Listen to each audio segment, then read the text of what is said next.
Hello. My AirPods are charging. But hello. Welcome on in. Today we're playing more Dual Destinies. We're going to be starting the monstrous turnabout. This is like a somewhat, from what I can see, the trials are decently long, and I need to get it up. I mainly get up the thing. I mainly get up the walkthroughs to gauge how long each section will be of it. So, how are you doing today, Poppy? I'm doing pretty good. How are you doing, Ollie? But yeah, so hopefully we should try and get at least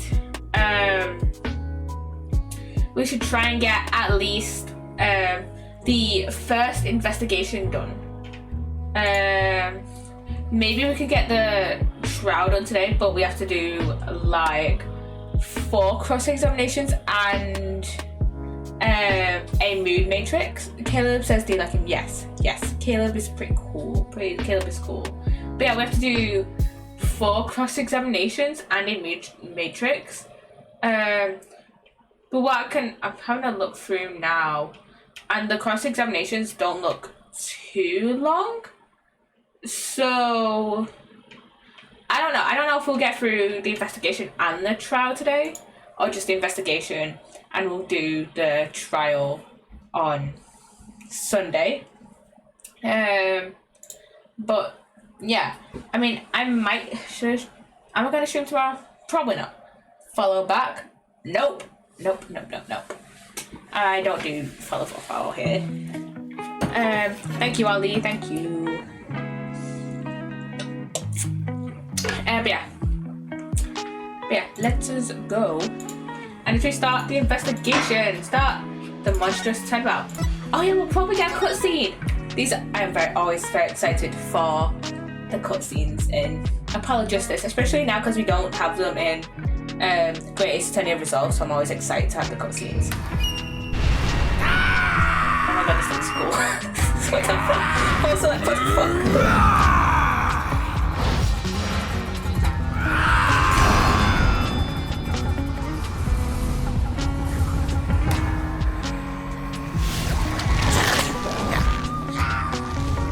What is going on? I have no idea what's going on in this cutscene. Long ago, the nine-tailed fox defeated the evil Tenmataro and sealed the fallen demon away. Okay. To this day, it is said that he slumbers even still within the forbidden chamber.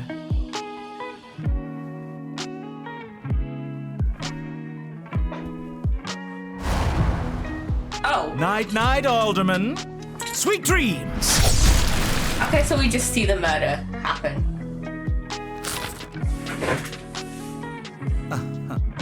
At long last, the revival of Tenmataro is at hand. Okay. This guy wants to revive this Tenmataro. A few months prior to the courthouse bombing. Okay. Oh my god, look, it's the hat. It's Phoenix's hat. I love this hat. I love this beanie here. Guess I'm a little early. Oh hey Apollo, getting an early start today. Oh my god, it's Trucy's 3D model. I love it. I love her 3D model. Yeah, this is the first job I've had in a while after all. Well, aren't we all fired up? Well, it's not every day I get a call from Mr. Wright. What kind of work is it anyway? Mr. Wright didn't mention any details. Work? Is that how he put it? Don't tell me he just wants me to clean the toilet again. You've really become a fixture around here, Apollo. Come to think of it, it's been almost a year since I was hired. A lot has happened since then. But I've settled in nicely despite a few bumps in the road. My name is Apollo Justice. I've been practicing law for about a year, but I still have a lot to learn. This is the Write Anything Agency, and it's where I work. Don't let the name fool you. It's definitely a law agency, but don't forget that this place It's a talent agency too, Apollo. It's the law agency part of this office that's usually forgotten. This is Tracy Wright, a budding magician, and adopted daughter of the agency's owner, Phoenix Wright. She sometimes makes me a helper with her magic tricks. What's wrong with that? You're one of the agency's talents as well. I was under the impression that I was a lawyer. Oh, we better hurry. Doesn't look like Daddy's going to make it, so let's get going. Huh? Where are we going? What about the job you mentioned? This is a job, Polly. You're supposed to keep me company today. So, she's babysitting, basically. Now, come on. Today I'm not being a liar. Should have seen this coming. Yeah, he's babysitting her, but even though she's like 6, even though she's 16. Well, this is the right anything agency, you know. And there's no real law-related work at the moment, so tell me again why I chose to work here. Where is Mr. Wright anyway? Then he said something about going to meet an acquaintance. But don't worry, just focus on your job and I'll tell you exactly what you need to know. Well, let's go. We don't have all day. But wait a second. And another day of anything goes begins at Right Anything Agency. But where are we? Nine tails fail. Yokai Lane. Okay.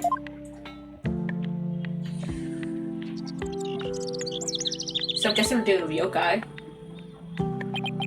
Is that? I feel like that cat is a what's the Ghibli movie? What's the Ghibli movie with the cat boss?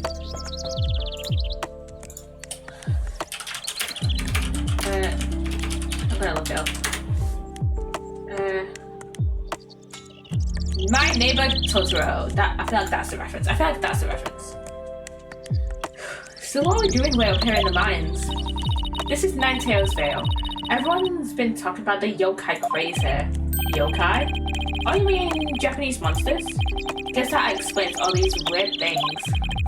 Speaking of which, wasn't Nine Tails Vale founded by Japanese immigrants?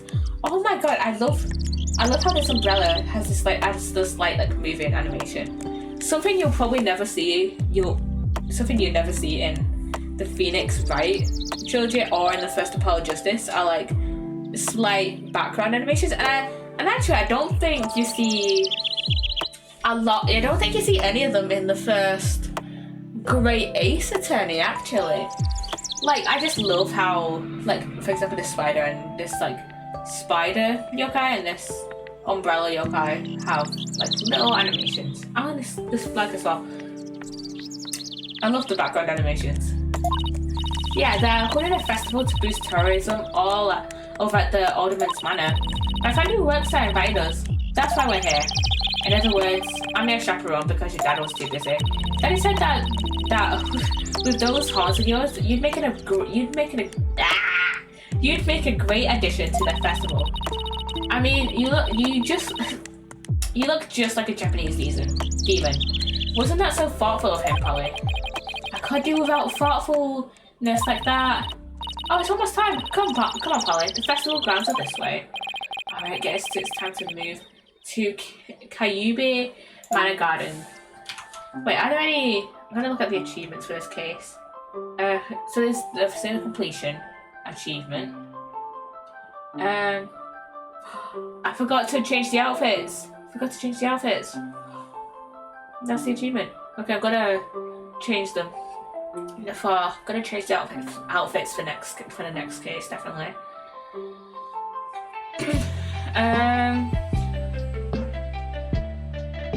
Let me have a look. Episode 2 Dual Destinies. Also, did you know that there's two spellings of dual? Because I did not know that. Because I thought that Dual Destinies was spelled D-U-E-L for a while, not D-U-A-L.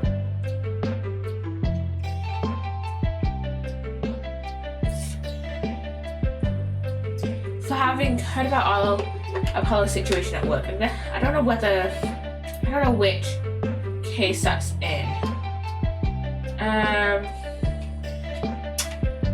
I don't think this case has.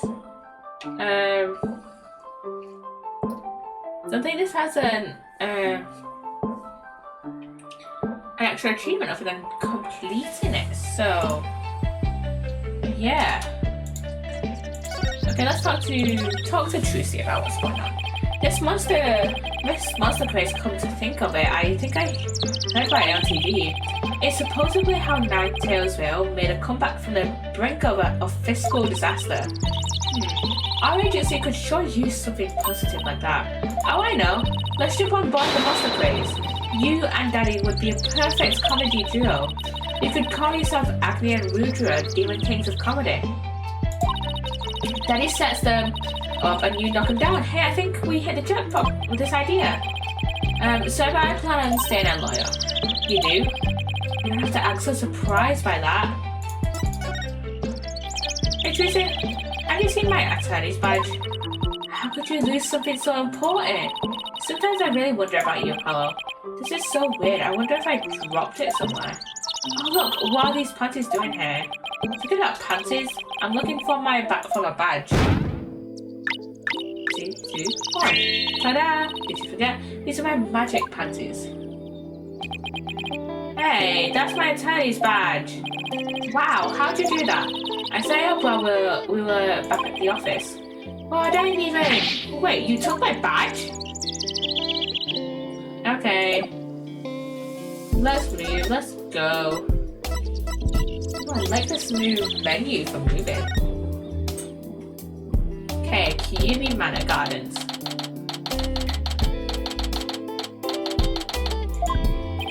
Wow, this place is really something.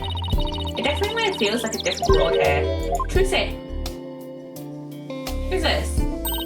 Jinxie! Her hair looks like a little wavy tail. And this is... my friend, Jinxie Tenma. She's the one who invited us. She just happens to be the maid here. 2 horns, a love of red.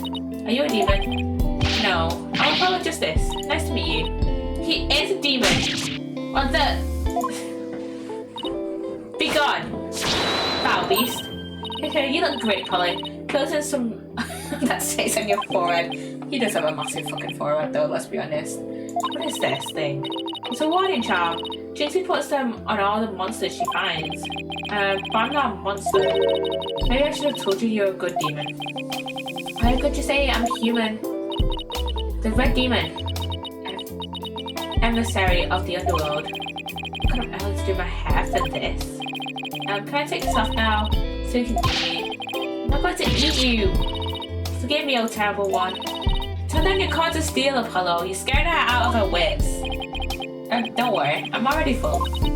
Please, stay that way. Great, now I'm playing along too.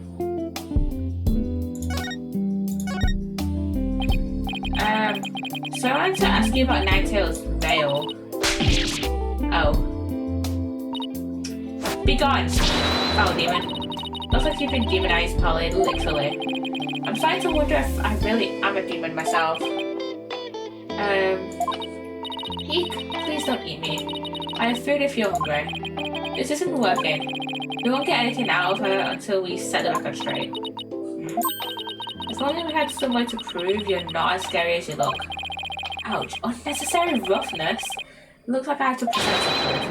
Prove that I'm 100% human. So, present, and the only thing we have is our attorney's badge. I want to show you this. Where is it? It's my attorney's badge. You see? I'm not a demon, I'm a lawyer. Really? You're a lawyer? Maybe now she'll stop calling me a demon. Does it protect you from Emma-Dio's judgment? Who's Emma-Dio? I read somewhere that he's the demon lord who judges the dead for their sins. Oh, I think now she thinks you're a demon lord from hell, Polly! Can I go back to just being a normal demon?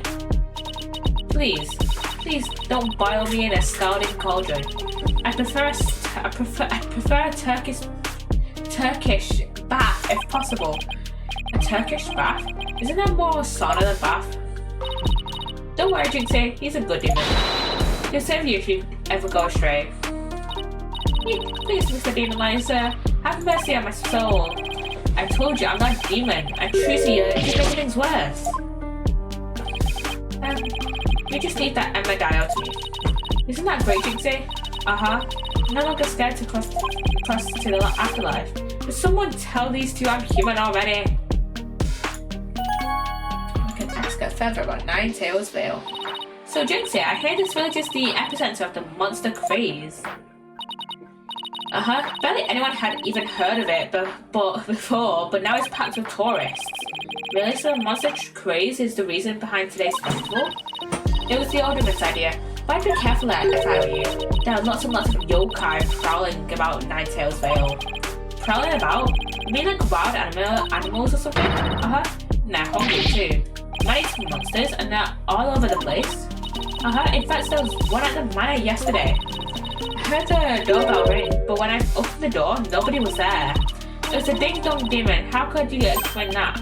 Well, when I was a kid, my friends used to play this prank called Ding-Dong Ditch. But that doesn't prove yokai aren't real. There's even one here at the manor, the demon, Tenmataro. He's imprisoned in the Forbidden Chamber.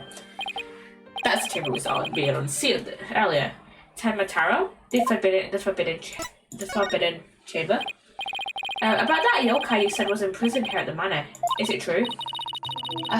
He's a super evil demon named Tenmataro.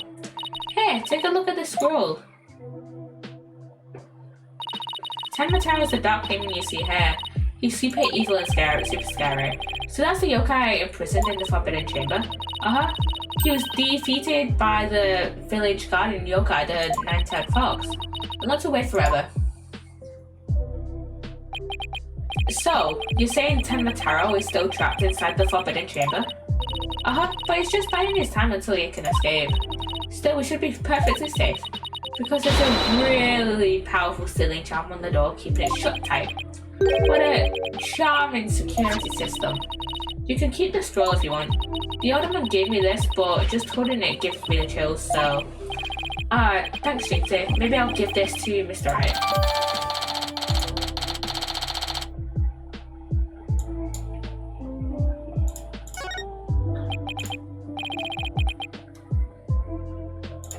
So I was wondering, are those things on your forehead also warding charms, Jinxie? Yes, they're to prevent evil things from getting inside me. Papa told me to wear them. Evil things? Apollo, don't you dare take those charms off her forehead. They have to stay there. Forever? Got it? I wonder what would happen if I did take them off. It's time for me to get back to work. Thanks for inviting us, Jinxie. You're welcome. Oh, and before I forget, there's going to be a surprise event today. Even I don't know what to expect, but it's sure to be fun. Better not be a yokai parade. She'd probably drop dead from fright.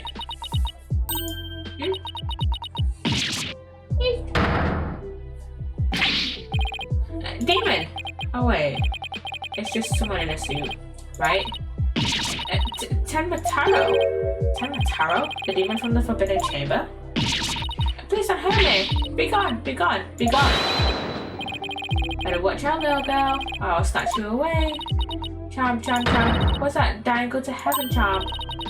Oh, she put it on her own forehead this time. She sure gives up quick. Huh? What's everyone hiding their faces? Hey, you there, you mustn't stare at Tenmataro like that. Lower your eyes. You'll steal your soul if you're not careful. Huh? Steal my soul? Seriously? You definitely stops here and now, Tenmataro. Now what? Look, Apollo, there's somebody up on the roof. Who's that? Ha. That booming laugh, could it be? My 9 golden tails are proof of my unassailable righteousness. With my band of 100 minions, I vanquish evil from the land. I'm the wrestler of righteousness.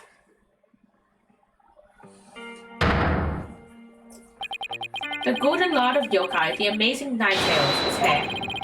Fear not, good little boys and girls, for I shall defeat Tenmataro. Hooray! It's the amazing Nine Tails. Up to your no good tricks again, eh, Tenmataro? Well, not on my watch.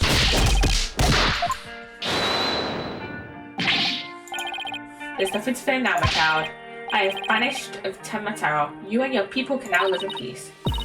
Thank you, Mr. Amazing Nine Tails, sir. Now I must be off. Another match and another foe to vanquish. Oh wait.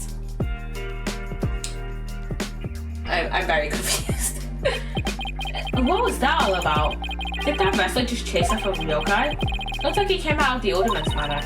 There's the amazing Ninetales. He's a pro wrestler from right here in Ninetales Vale, but no one knows his true identity. Jinxie sure seems chipper all of a sudden. What was all about him banishing Tenmataro? That was a yokai exorcism. It's an annual ritual where Tenmataro is released to remind us of his wickedness. In the end, the Nine-tailed fox drives Tenmataro out and purifies the village. But, must be. But the amazing Ninetales did the honors this year. So that was the big surprise, huh? The amazing Ninetales and Tenmataro, huh? But whatever floats the boat. Oh, would you look at the time? I better get back to work. Please excuse me. She's a strange one, alright. I think she's sweet in her own special way. No intrusive, she probably has lots of friends who are sweet in their own way.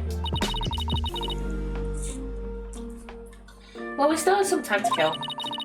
Might as well see the rest of Ninetales Vale while here. This one never stops, does it? No, it does not.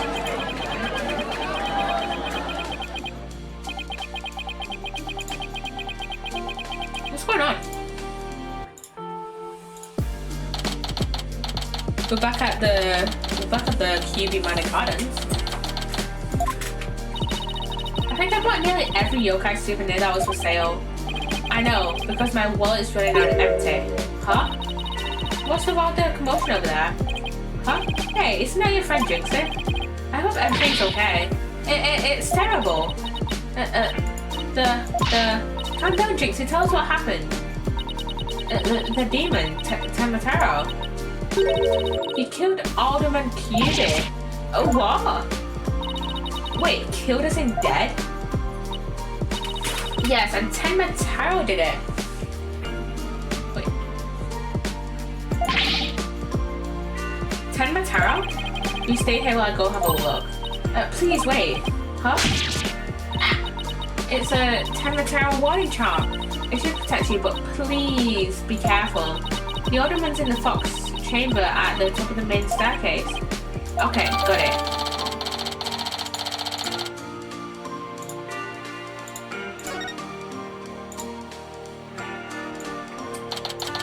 Okay. QB Manor, Fox Chamber. Double cutscene!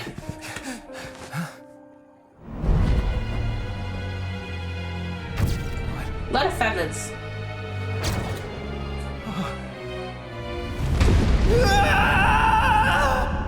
Double murder? No. Okay, not double murder. Are you all right? Who are you? Help! Someone call an ambulance! What the fuck? The police arrived soon after that, at which point I returned to the festival grounds. Apparently the man impaled by the spear was already dead. There was one other person there and he was immediately rushed to the hospital.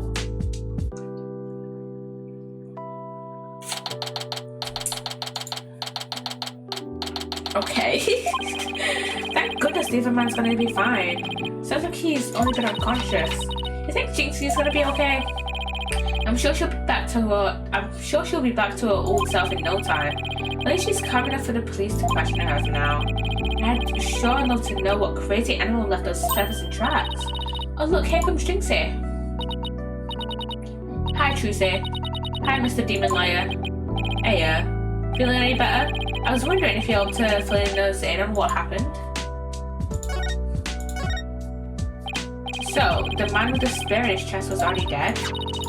It was Alderman QB. When I found him, he was already... So the victim was the village alderman. And the one...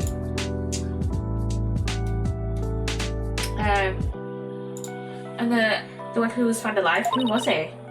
Damien Tenma. He's the mayor of the neighboring city, Tenma Town. They arrested him. So, he's the killer? No! No! Nah, Papa didn't kill anyone. As in, You're fine. Okay. Her dad? Oh my god. That's right, Jinx's dad is the mayor of Tenma Town. No way. Yes, wait, but he's innocent.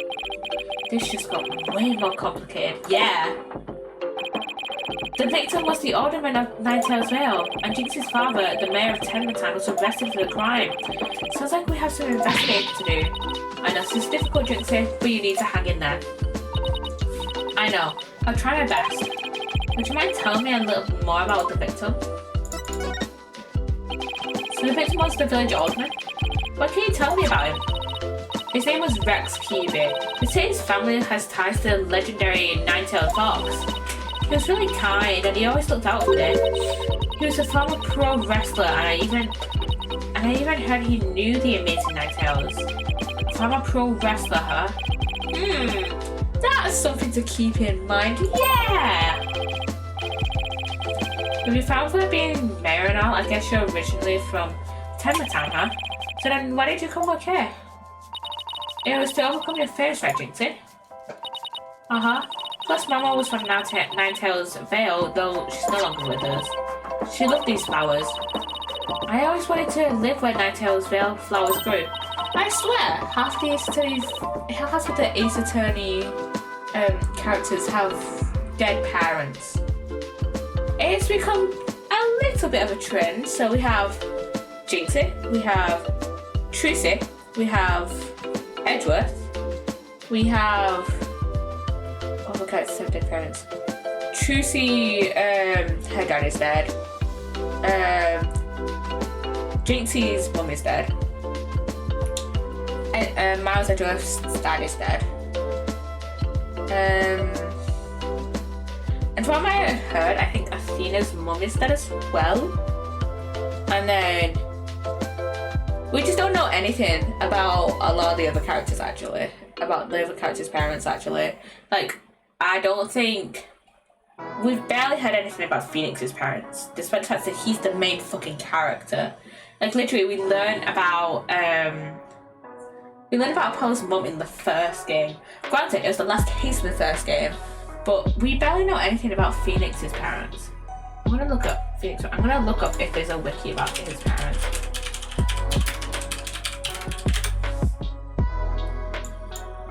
Okay, there's a right family wiki. So, and the only people on this, the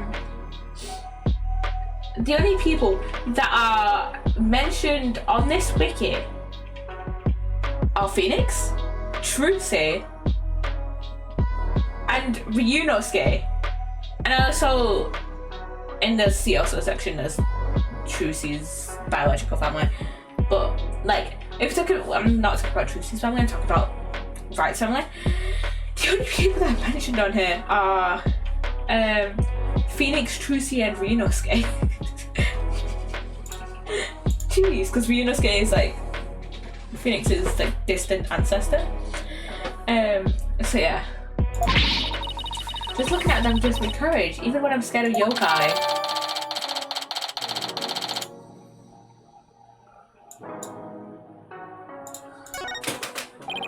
Jinxie, when you first told us what happened, you said the killer was a demon. The warding charm on the Forbidden Chamber's door. It's been removed. The Forbidden Chamber's door? That big door that was barred shut? There wasn't a charm on it when I checked it out, so I guess it was removed by someone. That's how Tenma Taro escaped. Ooh. But when I tried and try and remember what happened, it all goes fuzzy. Jinxie, you should go get some rest. You've been through a lot today. Between the warding charm being removed and the black feathers and weird tracks, I could see how a superstitious person might think a demon was the killer. Apollo, maybe this is your chance. Chance for what? To do the right thing and defend Jinxie's dad in court. Who? Me? Wouldn't a man like Mayor Tenma have access to more experienced lawyers? You wanna know what the detective said? They doubted there was a lawyer who could get a not guilty verdict in this one. Sounds like they're expecting an open and shut case. Don't worry, Jinxie. If anyone can prove your dad's innocence, it's Polly. What? You'll accept the case, won't you, Polly? It's all over, isn't it? I'll be all alone for the rest of my life. Oh, right. Jinxie already lost their mother. Alright. Jinxie, leave your father's defense to me. I know the boy, Polly. You're going to help Papa, Mr. Demon Liar? Yeah, because that's what lawyers do. Plus, no toilet cleaning for a while. That's a plus. I'll do whatever it takes to make sure your father walks a free man. Thank you, Mr. Demon Liar. I can tell you're one of the good ones. Red demons are usually so mean. It's been a while, but I'll be fine. Ready or not, here comes justice. Guess I better go and meet my new client. Oh, but before I forget, I jot this down in my notebook. Hey, Apollo, what's this notebook for? I just thought I should jot down some stuff about the case. And so I don't misplace them. I'm putting my notes in the court record. That is so useful. That's so fucking useful. Oh my god. Oh my god, that's so actually useful.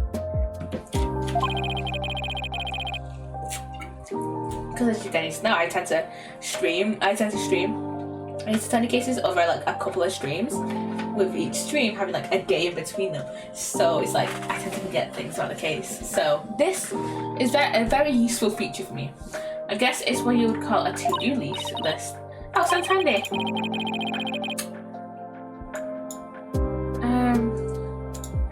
To read the notes, I just opened the call back on E, then I switched between the tabs using Q and E. Oh, I almost forgot. So about Jinxie's father. No matter how scary he seems, promise me you'll resist the urge to run away. Wait, what? His angry glare can paralyze you with fear. And some claim he can even shoot laser beams from his eyes. Well, maybe Papa isn't really that scary. A paralyzing stare? Laser beams from his eyes? He sounds like some kind of monster. I think it's about time I see Jinxie off. I'll head back to the office after I'm done. Okay, thanks. Okay, let's go. Attention center time.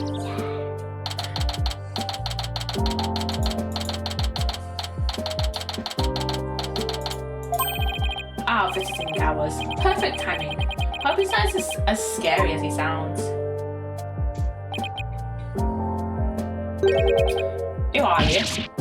Yikes. So you're Damien Tenma, right? I'm a Apollo Justice, attorney at law. I'm meant to let me out of here. Sorry, I get a little loud sometimes. How incredibly rude. I'm sorry, did I do something to offend you?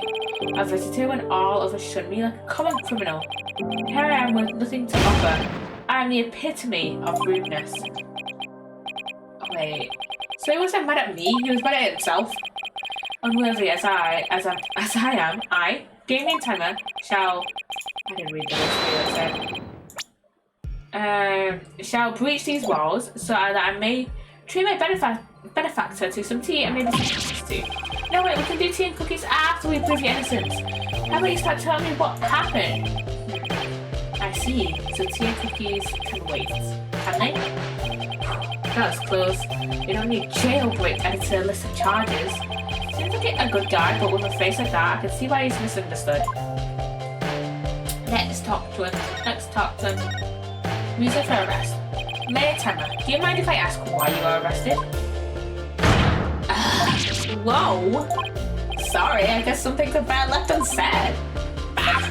Excuse me? To think a public paramount such as I could be treated like this?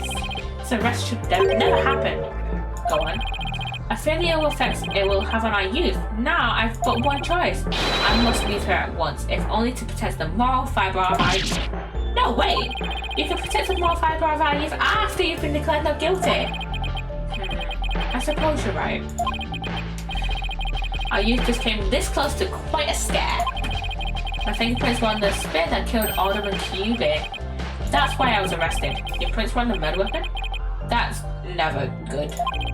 Any ideas how they got there? None. So I hardly remember a thing, you see. I was fast asleep at the time. Someone must have slipped me a sleeping pill or something.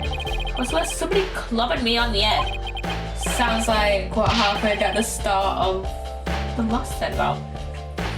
Right, when Phoenix got clubbed over the head by fire extinguisher by, I don't remember his name at all.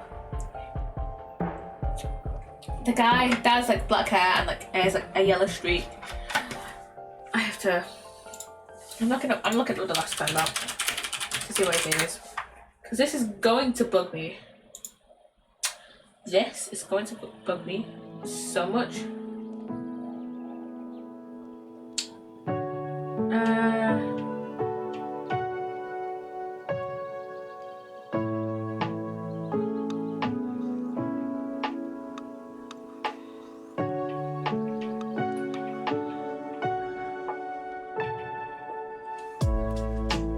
Hello, welcome my name, Nordic. Thank you for the lurk. How you doing? Who's this guy? What's his name? Full name?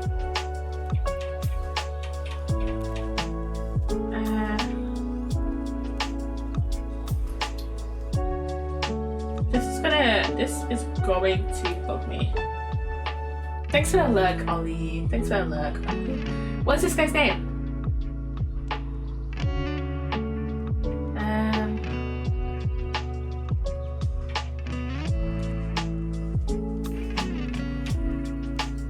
Richard Wellington.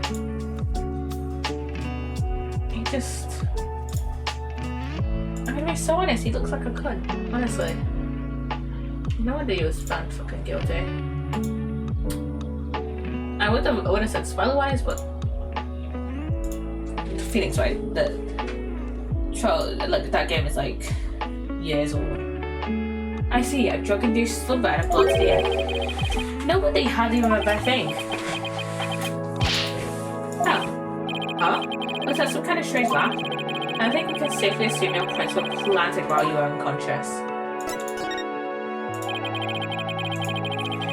What do the police have on you as far as the motive is concerned? Truth be told, it's been a bit of trouble between the alderman and I as of late. Oh, was it personal in nature? Nothing like that, it's a long story. But suffice to say, I've been pushing to merge Ninetales Vale with Tenmatown. Surrendered Ninetales Vale to Tenmatown now. Yikes. That's why I told him. I meant to tell you to stop shouting like that, but I'm too scared. Says the one. Says the one. So, that's what the police have established for the Alderman's murder?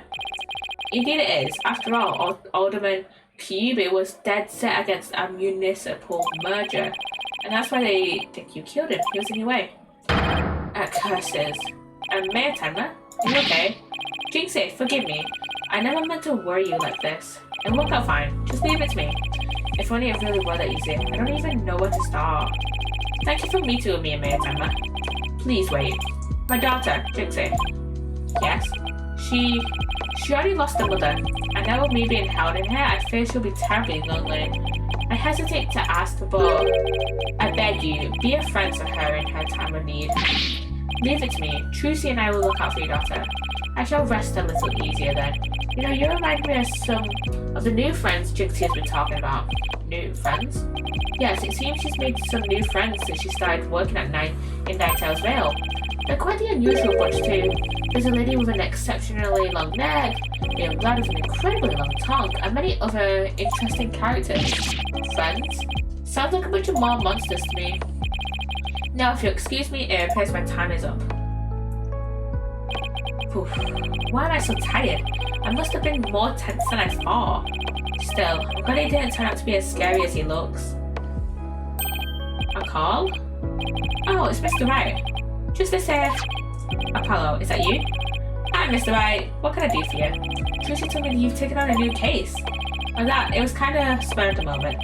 She said you're calling me about a case. That's fine, but I have a favour to ask. Sure, what is it? I'm at the airport right now. There's someone I had to meet. A new addition to the agency, actually. Her name's Athena Sykes, and she's just past the bar. That's right, I remember hearing about her coming to join us. Guess that was today. She took off as soon as I told her you needed help with the case. It was like there was no stopping her. What? Where is she now? Probably somewhere in Ninetales Vale by now. That's where the favour I mentioned comes in. I need you to go find her. I've never even met her before.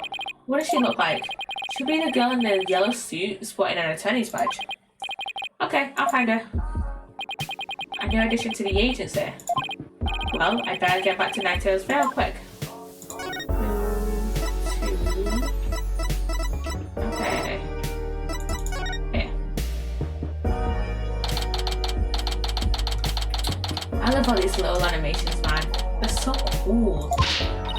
I already told you I'm a lawyer assigned to the case. And I just studied crime scene, so if you would please tell me what Kiwi Manor is. You can't fool me.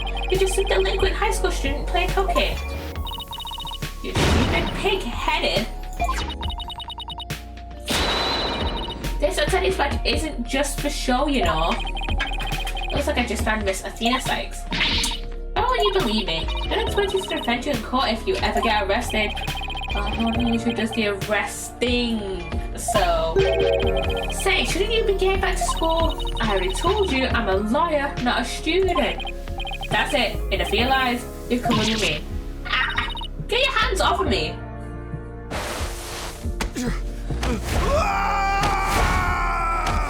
She is so real for that, honestly. What the?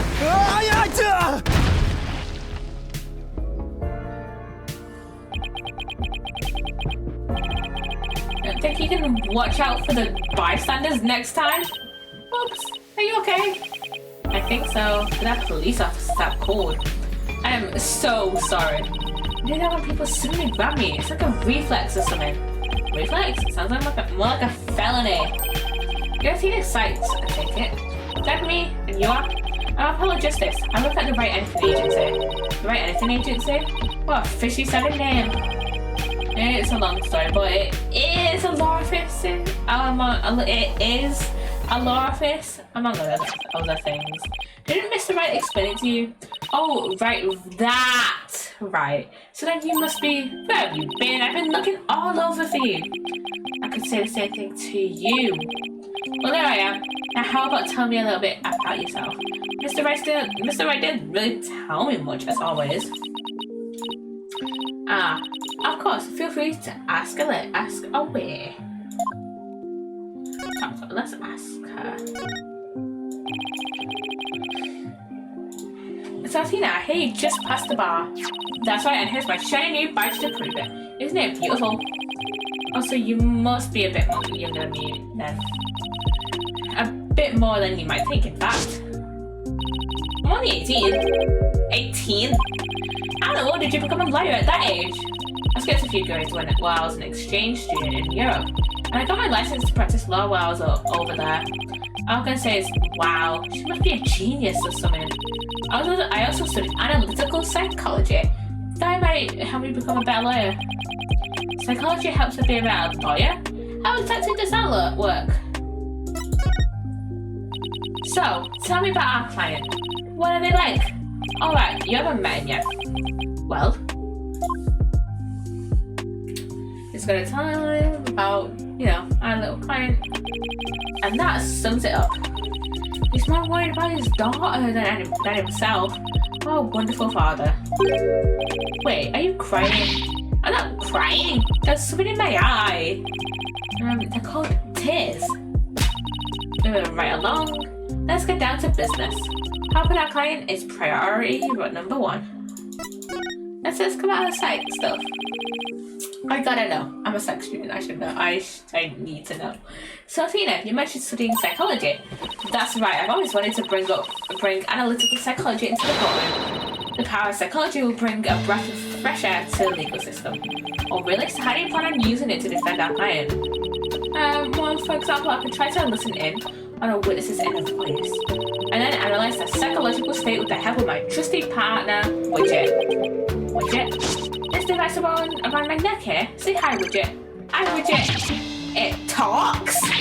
Well, you need a volume knob. Anyway, the little guy will sometimes say what I'm feeling. Awkward. Don't worry, you'll get used to it. Now that I seriously doubt. Oh, I almost forgot. I have something you might be interested in.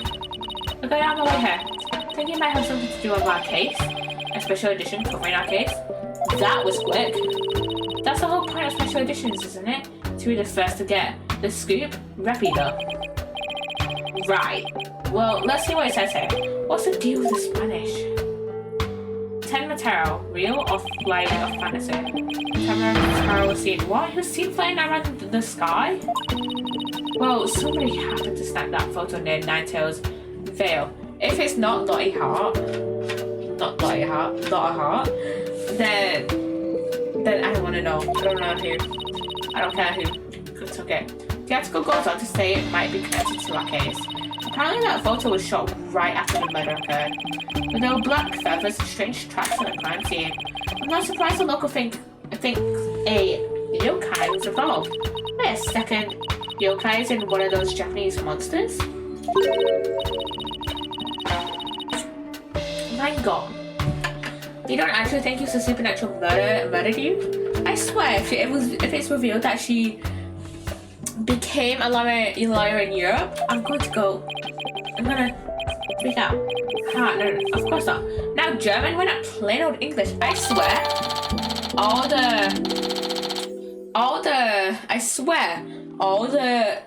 the lawyers in this game that became lawyers like super duper young in Germany. Think past the bar in Germany. Think of it. Think. Clavier, Francisca, Athena. Think of it. Francisca was what, 13 when she became a lawyer. Clavier was 17 when he did his first trial against Phoenix, and Athena is 18. Is she also? I see a trend here. And I don't know why I took my glasses off. Okay, no, I know why. I need to clean them. I need to clean my glasses.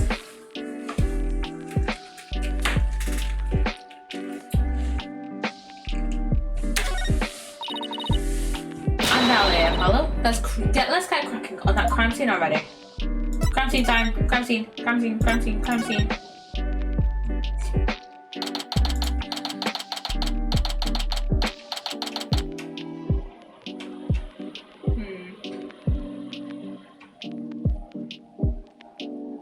We might get a bit of the trial done today, I'm not sure. But we'll probably get it finished off on Sunday. Do you hear that? It sounds like a TV or something. Oh, look! There's a TV in that little room in the corner. In other news, the mysterious masked wrestler, the amazing Ninetales, has been confirmed missing according to sources close to the wrestler. Was it the Alderman? I'm guessing it was the Alderman. It was the Ninetales. Who's Ninetales?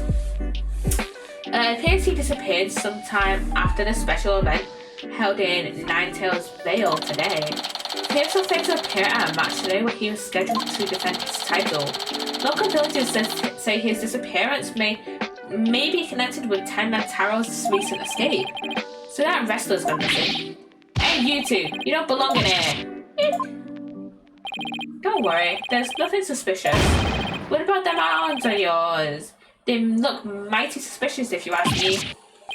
Arms? That's my hair. Anyway, we're lawyers and we're here to... You're them lawyers come to defend Mayor Tenma, ain't you? I should have reckoned with... what with that expensive looking bracelet you got there. The name's Phineas Filch. I'm the caretaker here. Pleased to meet you. I feel like that name is a reference. Same here. Oh, talk about a quick change of heart. Is his name a reference? I'm gonna look it up. Phineas Filch. Is it technically?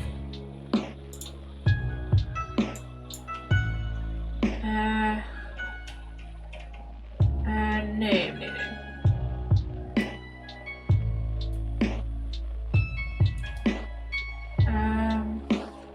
Okay, it doesn't say on his wiki, so it's a reference to another character.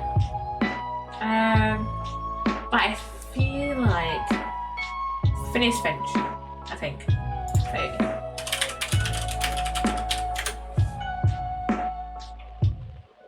Did I just come up with that name? Finch. Oh, I got it from...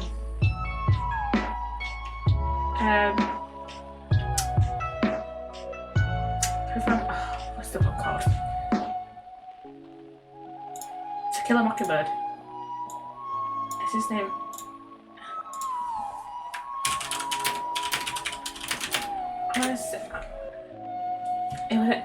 It wasn't even Phineas Finch that I was thinking of. It was the main character. The dad in To Kill a Mockingbird is Atticus Finch, not Phineas Finch. Where did I get Phineas Finch from then? I don't know. We'll talk about a quick change of heart. But I swear, his name is a reference to something, and I need to know. Wait. Okay, I'm gonna. Okay.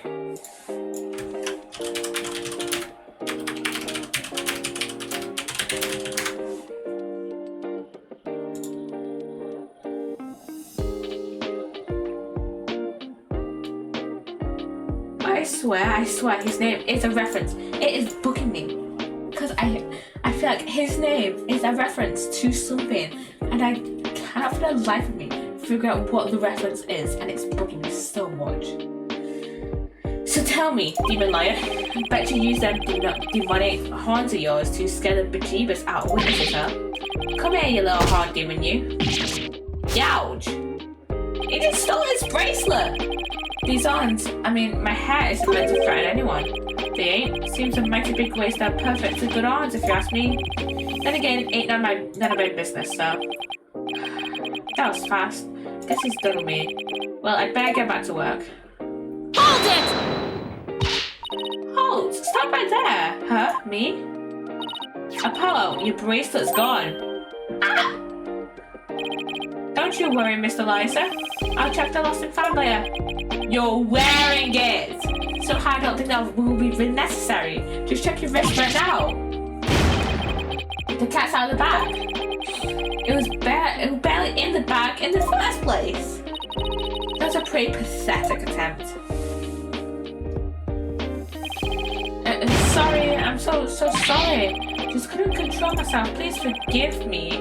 I'm begging you.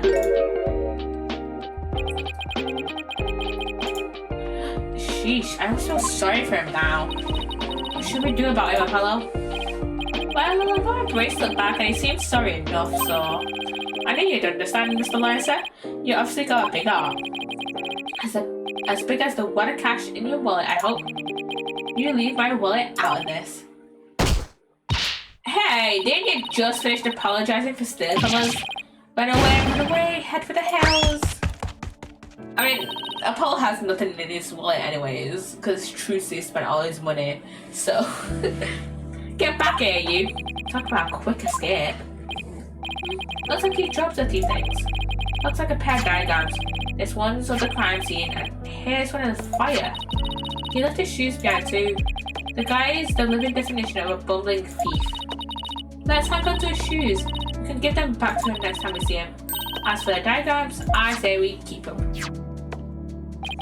They look like something the police might draw. Wonder where the caretaker got them.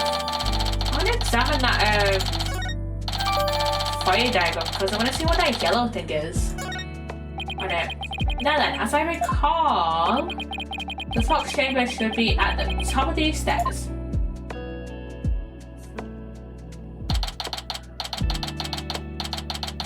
Ooh, I did 5 minutes, everyone. I did 5 minutes. Whoa! Where are these black feathers and weird tracks come from? The popular opinion seems to be that they're from Tenmataro. You mean the great evil has returned? Even if he did, I'd be laughed out of the courthouse trying to indict him. Hey, who are you and what are you doing here? This is a crime scene. Ooh, new character. And who are you? Are you the police?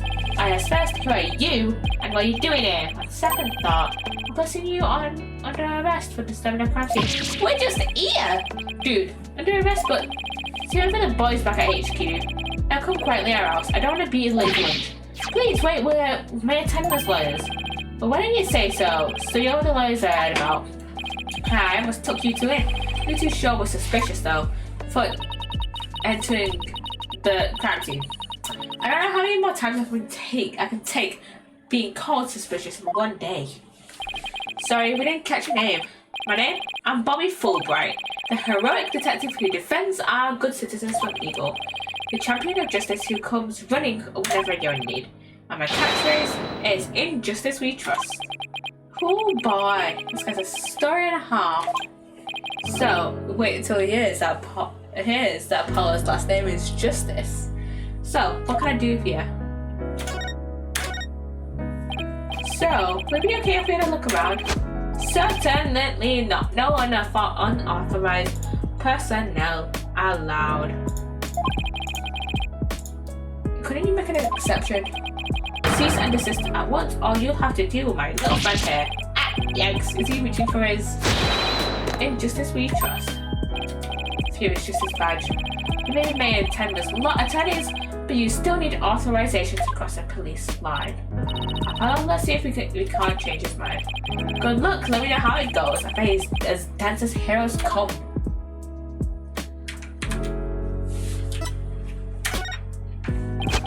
You're wasting your time and mine. Nobody's crossing this line without authorization. I'm a hall of justice keeping injustice. That would be you, I bet. I knew it. Irony, the irony. Look, there's just us and you, right? Justice and me, you say? That's right. I just say that Justice and I aren't enough to keep you out. What? He is Justice. No, silly.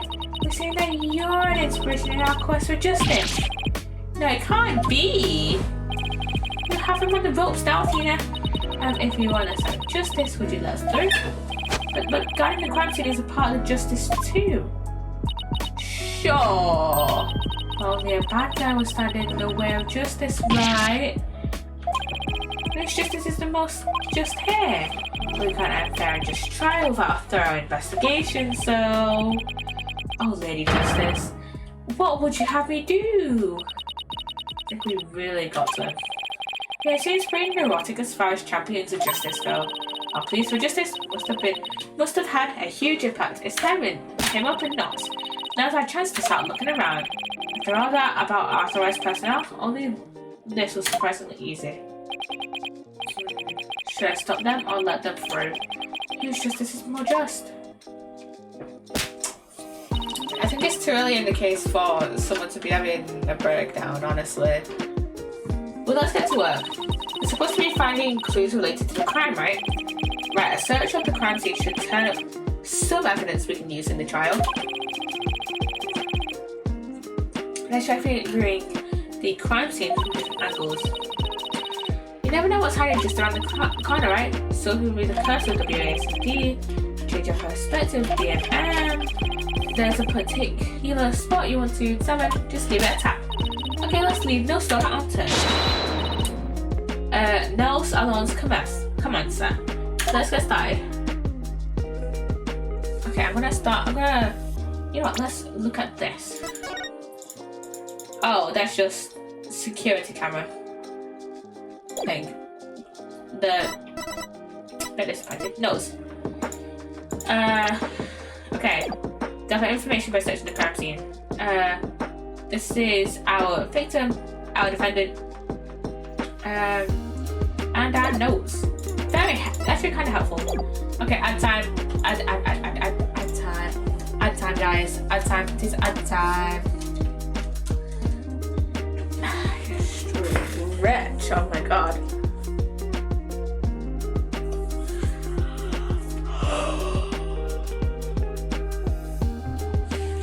How you guys been? Oh my god. Charge my phone. 65%. I can charge it later.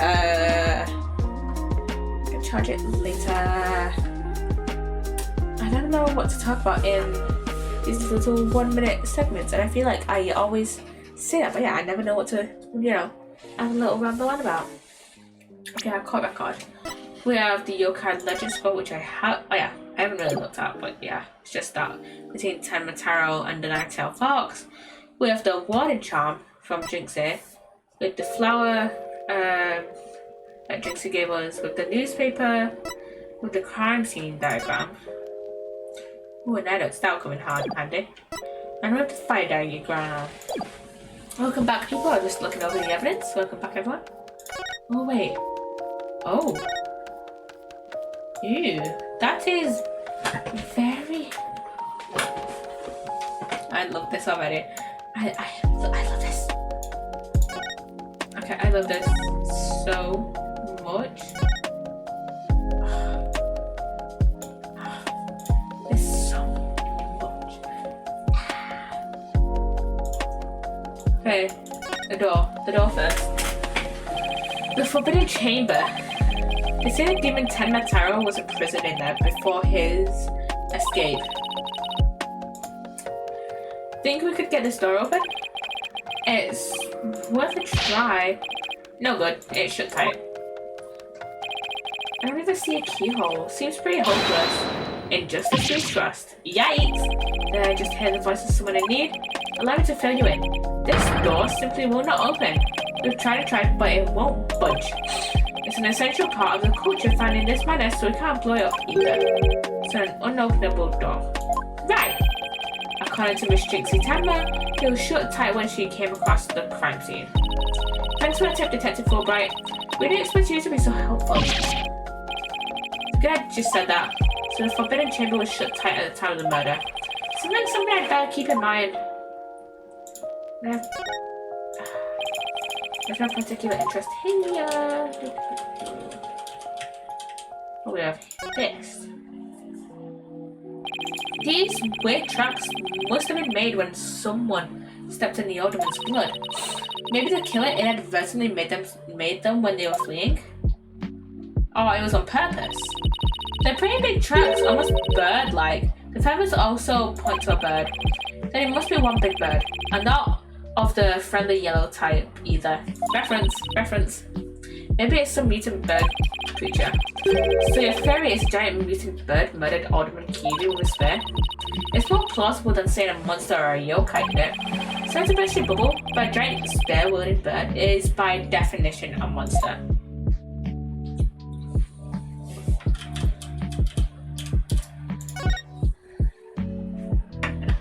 So this is where Alderman Kiwi's body was found. Apparently the murder weapon, a spear, had May Tenma's prints on it. That's not good. Never fear, Detective Fulbright is here. Yikes. Of course, I can't offer you any information on my investigation, so in the name of justice, I must say goodbye. What was that all about? Looks like it's a threat for a demon. You could go on the other side this very moment trying everything you can to escape. With these black feathers and tracks here, I think you might already be out of this. The only way to know for sure is to get the door open. True, but if he is still inside, we'd be an accessory to his escape. Talk about being between a rock and a hard place. This is what we psychologists call a dilemma. Anyone would call that dilemma, Athena. I don't need you to tell me that.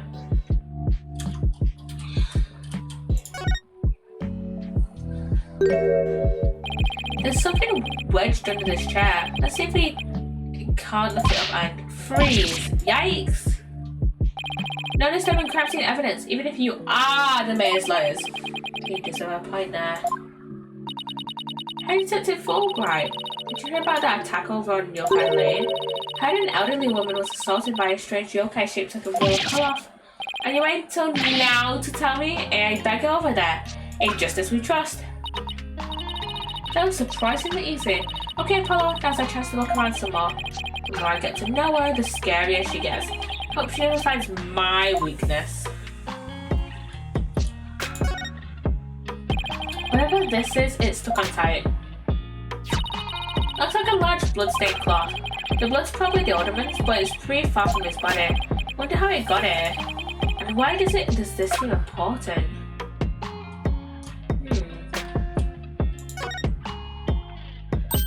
Wow, this is a pricey looking chair. Apparently the mayor was found drugged and unconscious in it. Really? Yeah, and when he came to, he was arrested for murder. Talk about your rude awakenings. And he's the prime suspect in a crime he knows nothing about? That stinks! Oh, poor Mr. Tenma. He must be feeling so scared and confused. Apollo, it's up to us to save him. It's like she's on her own emotional roller coaster. Ew, got to. Look, this statue only has one tail. Maybe it's the nine-tailed fox's sidekick. About the number of tails represent a yokai's power. So if you had 2 Apollo, I'd only have 1. Wait, what? Not that it means you're better than me, but it, like I said, what? Yeah, what are you on about, Athena? What are you on about? Yeah. I know, I meant to. 1, 2, go around the side.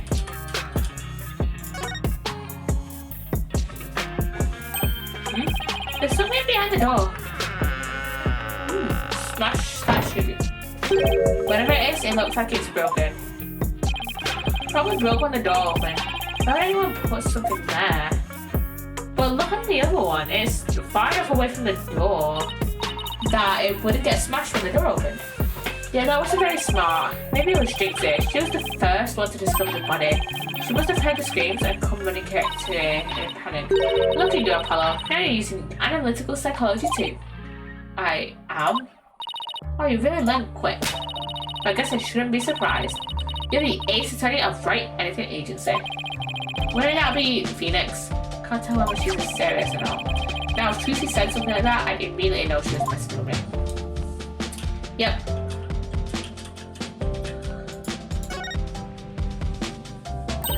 It's a folding screen. I wonder what they were using it for.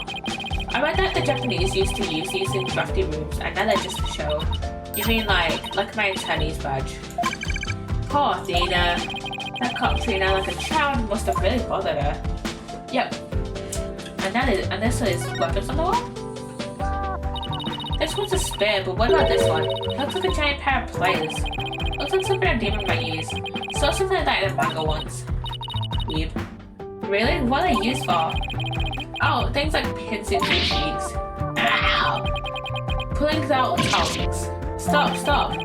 Oh, and you should see what they can do to a person's eyes. Okay, I get the idea. But I'm sure this thing is just a simple can opener or something like that. Humans eat canned food? I always wondered what they ate besides people. Okay, I think it's time we move on to the next part of this.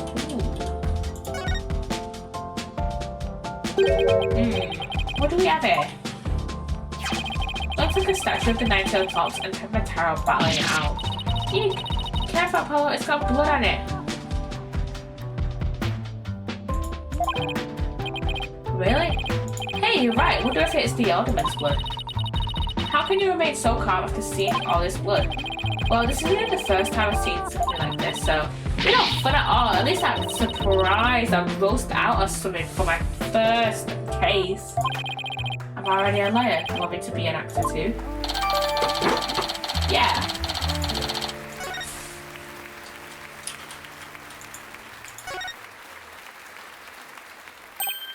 Hey, this window opens.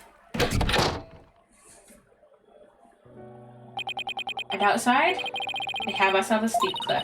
The window only opens about 6 inches, not wide enough for anyone to get in and out.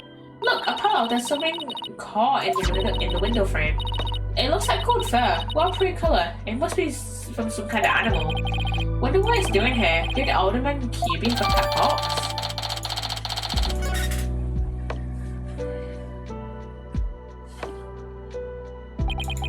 Guess that about wraps it up.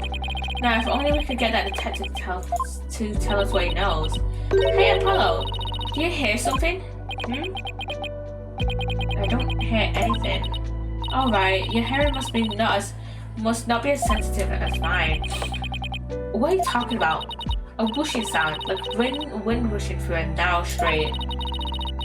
And the echo of someone's voice. In justice we trust. And it's Fulbright. It's good old Bobby. Someone's got a sharp set of ears. That's the sound of my righteous voice reverberating through the air duct. I heard it through the air ducts? Yeah, check it out. But why would she hear you through there? Why don't we go to the diagram? As you can see, that vent is connected to an air duct that leads out into the hallway. How does Fulbright know that we have this? The wind must have rushed through there and carried my monologue with it straight to your ears. And what a unique monologue it was. I was just thinking, maybe the killer made Bear escape through that air duct or something. Haha, a cute theory, but I don't think so. The air duct in the hallway is low enough to climb into, that much is true. But as you can see, the vent in the ceiling is very high. 9 feet high, in fact. I highly doubt that there's any way to get up there without a ladder or something. And I don't see anything of the sort in this room, do you? I guess you're right. Speaking of things in this room, yeah. Can you tell us what you guys turned to Detective Fulbright? Now on my watch, buddy. In the name of justice, I cannot reveal facts pertaining to the prosecution's case. Oh, come on, throw a bone here.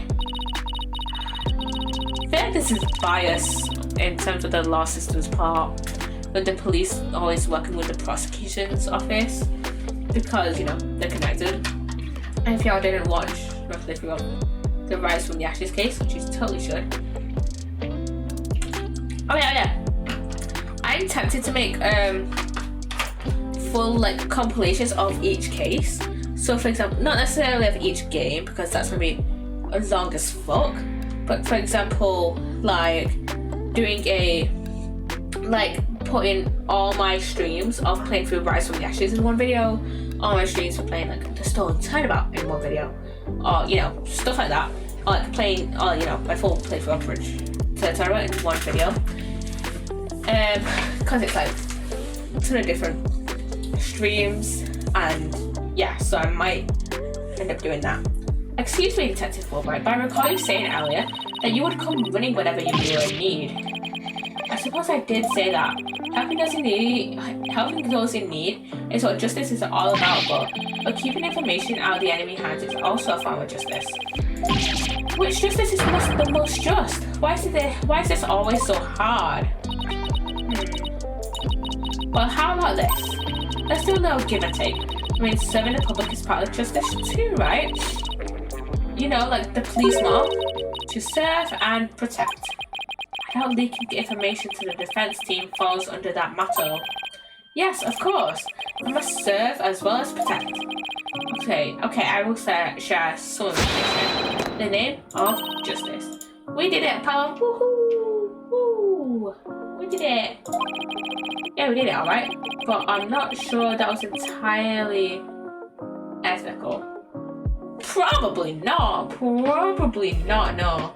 I'm just looking how much we have left, and we have 4 parts of this case, 4 little bits of this investigation left. Okay, let's ask him some questions. Was it Miss Jinxie Tenma who first discovered the crime scene? That's right, and when this photo shows what she saw when she opened the door. Miss Tenma had a key allowing her immediate access. A key? So then the Fox chamber was locked? Yes, and Miss Tenma had the only key to its door. Really? So Alderman Kyubi didn't have a key to the Fox chamber? Actually, he had a master key for most of the doors in the manor, but it disappeared after his murder. Huh? Disappeared? You think the killer took it? It could very well be connected to the murder. We're looking into the possibility now. But it's the timing of Miss Tenma's discovery that I think is most important. Of course, I'm not going to share that information with you. You think you're some kind of champion of justice, but you're just plain old mean. I won't fall for that, you shameless rascal. I only have good little boys and girls. Shameless rascal? Who even says that? Well, I wouldn't exactly call you a good little girl either.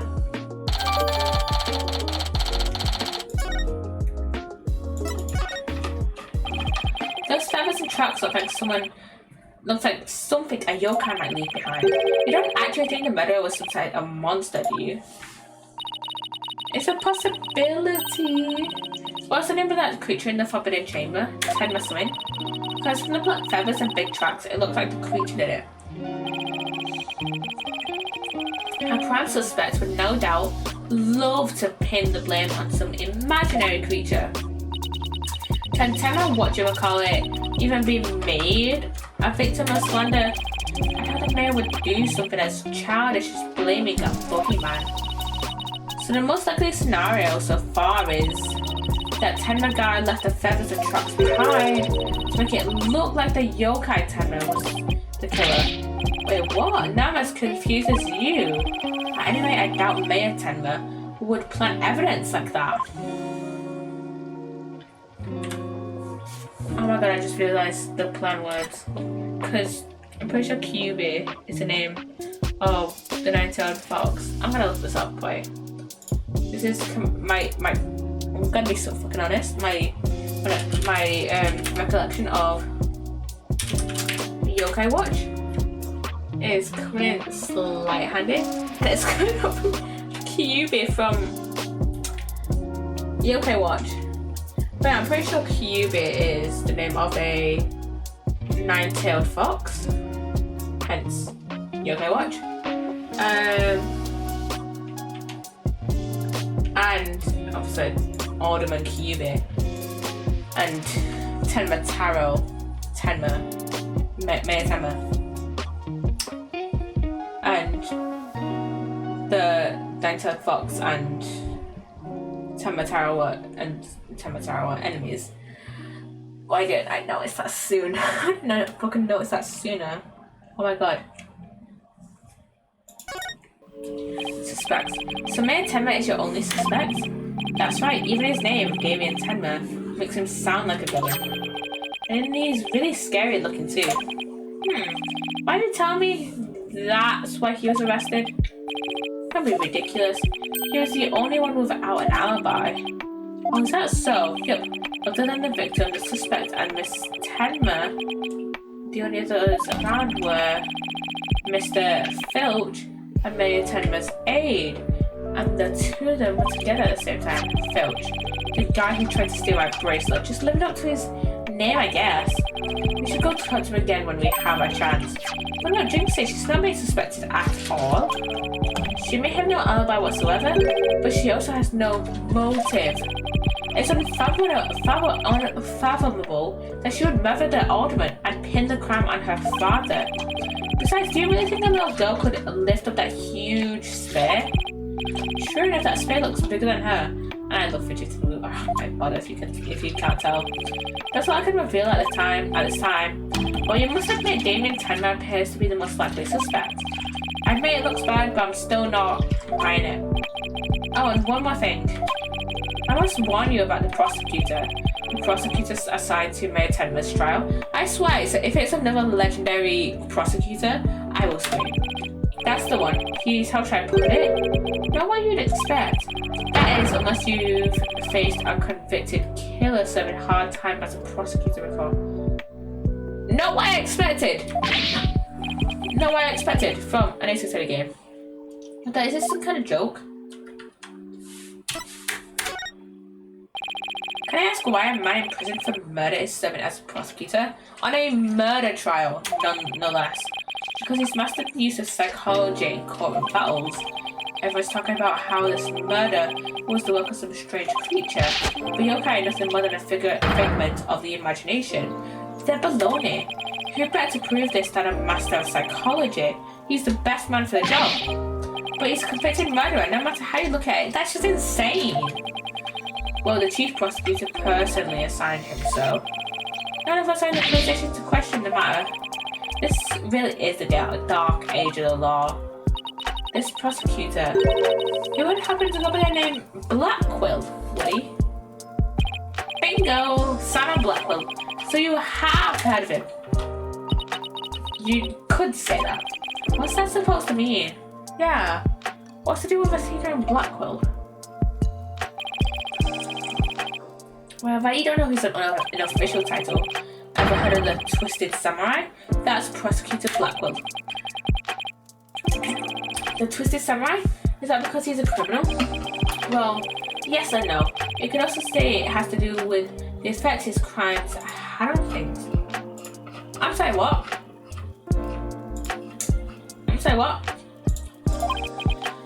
How so? His conviction is what twisted and warped the legal world into this dark age of the law. What? And he, of all people, is going to stand in court tomorrow? Aha, never fear. I myself will be there to protect you. That's reassuring, I guess. Well, you kids knock yourselves out. Can't wait to see how you do tomorrow. Wait, Detective Fulbright, I've been meaning to ask you something. Why are you barefoot? This doesn't look like the sort of place where you need to take your shoes off. I hadn't even noticed. Why am I barefoot? Honestly, I hadn't noticed until just now. Wait a second. Those shoes we found earlier. Excuse me, Detective Fulbright. These wouldn't happen to be your shoes, would they? Yes, they are. My favorite pair, in fact. Thank you for bringing them to me. You must truly be understanding justice. Don't tell me Mr. Filch actually stole them from a detective. Oh my god. Steal shoes right off someone's feet. That's pretty amazing. I find it more amazing that Detective Fulbright didn't notice. Well, it looks like we've gotten all we can out of the detective, so let's see. Maybe we should go have a word with Mr. Filch. I want to hear what his alibi is. Yeah, we need to talk to him. Back in the foyer.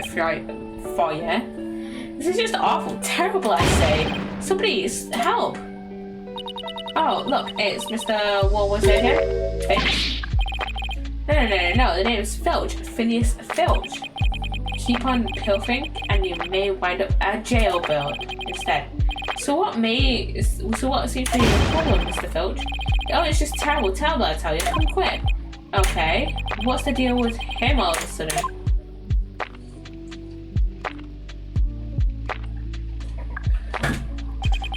Looks like some kind of mask. It's the Amazing Nine-Tails mask. The Amazing Nine-Tails. Oh right, the wrestler who appeared during the festival's special event. What's his mask doing here? He'd never take off his mask like this. Somebody must have killed him. What? Like I said, the nine-tailed fox is probably the alderman. Who would do such a thing? Let's go talk over there in private. Look, there's some white hair cob inside this mask. Aha!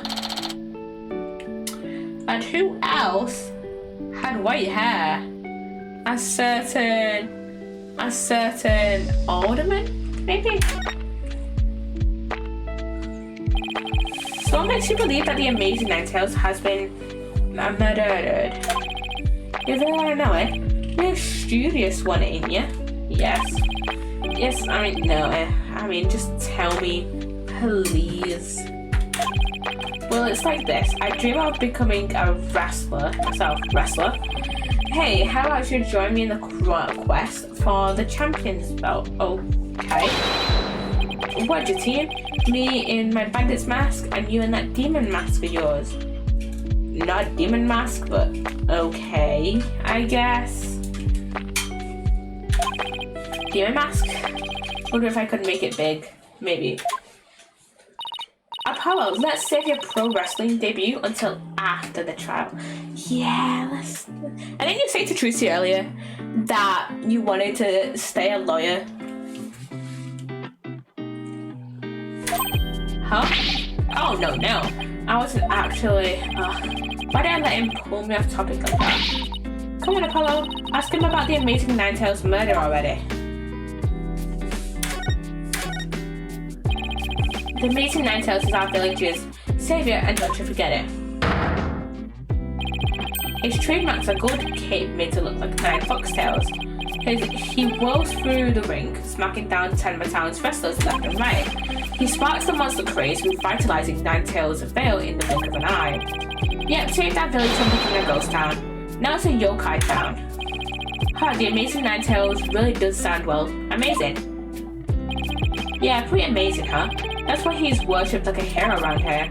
I'm proud to be from the same village as him. Come to think of it, you look kind of monster-like yourself, Mr. Filch. Guess it makes sense since you're from the same village as the Amazing Nine-Tails. I know. A lot of people have told me I look like a yokai. Since when was that compliment? Ouch, what's the big idea? Check your pocket. Hey, how'd you do that? Keep it, I got lots more.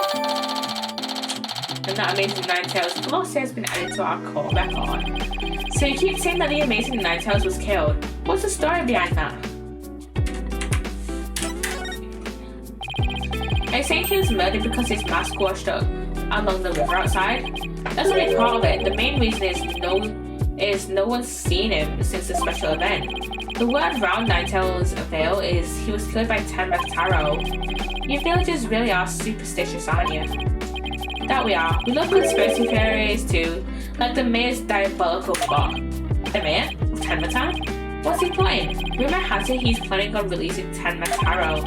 That's why he wants the merger. He'll open the Forbidden Chamber once he's in control. That's quite a tale. Ain't finished yet. There was only one person who could stop the mayor. Our hero, the Amazing Ninetales. He vowed to battle the mayor of Tenmatan and stop the municipal merger. I couldn't make this stuff up. I couldn't make this stuff up if I tried. Oh, we still have to ask him about the alderman's murder, remember? Oh shit, yeah. Mr. Filch, would you mind telling us about what you were doing at the time of the murder? I was in the caretaker's office guarding the entrance like Mr. QB said I should, and I made double sure no one came in. I had a clear vision of the foyer from where I work. You must be talking about the small room in the upper right. It definitely looks like you can keep track of the comings and goings from there. And you have an alibi to back your statement up, Mr. Filch? I do indeed. I was with Mayor Tenma's aide. Florence LaBelle's his name. So the two of you were together. That's a pretty sad alibi, alright? And nobody came in and out of the manor around the time of the murder. Keep watching the whole time. Didn't see a single soul pass by. And if anyone did, their security camera would have spotted them. So no one came in or out around the time of the murder. That means we're dealing with someone who was already inside when it happened. So do you think this mask is the real deal? Without a doubt, this is the mask worn by the Amazing Ninetales. What about that white hair I found inside the mask? Wait, I just thought of something. Remember the golden animal feather we found at the crime scene? Could it have come from this mask? Look, there's even a spot where some fur is missing. Then this places the mask at the crime scene at some point in time. Which means... what does this mean? Someone with white hair who is linked with the murder and is against the murder. No way. Could the Amazing Ninetales and the Alderman actually be? Something wrong, Apollo? You should see the look on your face. Oh no, it's nothing. Maybe Jinxie could tell us something, since she works there. Ooh. Okay, there's nothing else we could ask. So let's go. I think Jinxie would be in Yokai Lane, maybe?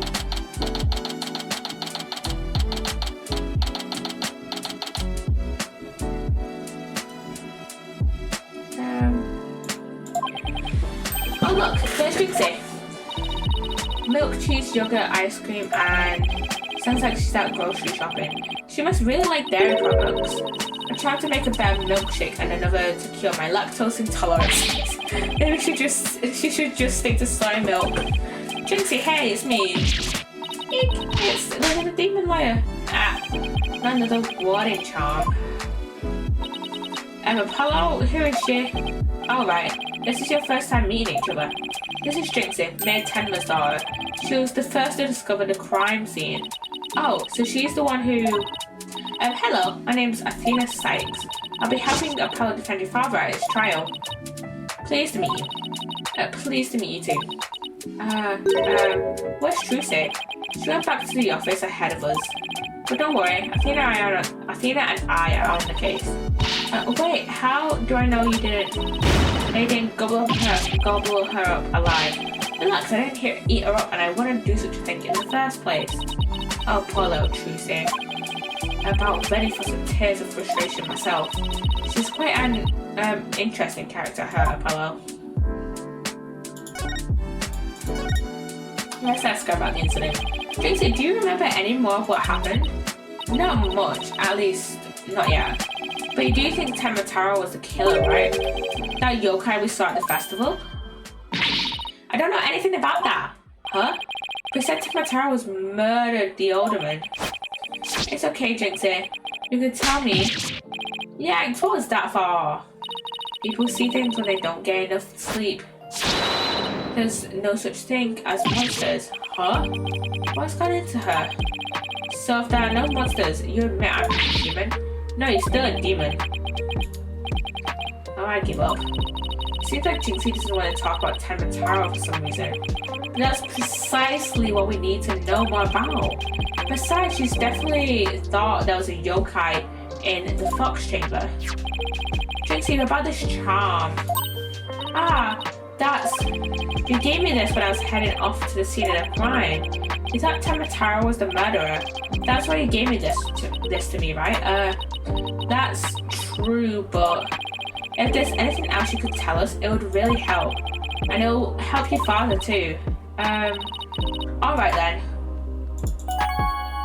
Okay, talk to us about Mataro. Why do you think Mataro's the killer? I saw him with my own eyes. Mataro was right there in the manor. He escaped his prison and went right by me. What? Jinxie, tell us everything you saw. I called the police after I stumbled on the scene. I was just about to head back to the festival grounds when I saw Mataro. It was right around here. He was running right at me. I was paralyzed with fear, but there was no one around to help me. The foul beast raced right by me towards the fire. Towards the fire? Mr. Filch and Mr. LaBelle were supposedly in the fire at the same time. That means that they would have seen Mataro too. Sounds like we better get their statements. Considering Jinxie's mental state, her eyes could have been plain tricked on her. Apollo, remember the picture in this paper? Someone caught Mataro flying through the air. I wonder if it's the same Mataro Jinxie says she saw. Don't be ridiculous. Mataro is the killer, and he can fly too. Jinxie works at the Alderman's Manor, so maybe she can shed some light on this. So, no one knows the Amazing Ninetale's true identity? So no one's ever seen him without his mask. Doesn't that make you want to know even more? That's why matches where wrestlers try to expose their opponent are so popular. Wait, you mean expose as in strip them naked? You even think like a demon. The only thing the winner removes is the loser's mask. To have your mask torn off is the worst humiliation a wrestler could suffer. That's why their masks are more important to them than life itself. Okay. So you see, these unmasking matches are life and death battles for the wrestlers. That means this match didn't just happen to wash up along the riverbank. There's got to be a story behind it. No one can stop the Amazing Ninetales. Bet she'd be shocked to find out he's really the Alderman. About the yokai you saw at the scene of the crime, anything else stand out? Actually, I heard this strange jangly sound. A jangly sound? Can you be a little bit more specific? My memory's kind of fuzzy, but I vaguely recall seeing Mataro holding a staff or something like that. Maybe that's what was making this strange sound. Does Mataro usually carry a staff? Good question. I've never heard anything like that, and it's not shown on the scroll. How about in other documents? Any of them show Mataro with a staff? This is the only known document depicting Mataro. What about? No, he doesn't look like to be holding a staff in the newspaper either. After all, those who needlessly depicts the demon are forever cursed. Then, what's the deal with the Mataro you saw, Jinxie?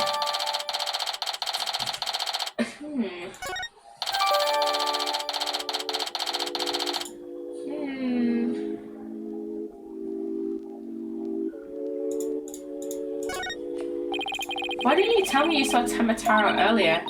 Actually, Mr. LaBelle told me not to tell. Mr. LaBelle? Papa's aide. Oh, right. The other guy who was supposedly in the foyer at the time of the crime. And what exactly did he tell you? Can keep the village superstitions in mind before you go talking about seeing Tenmataro at the time of the crime. Village superstitions?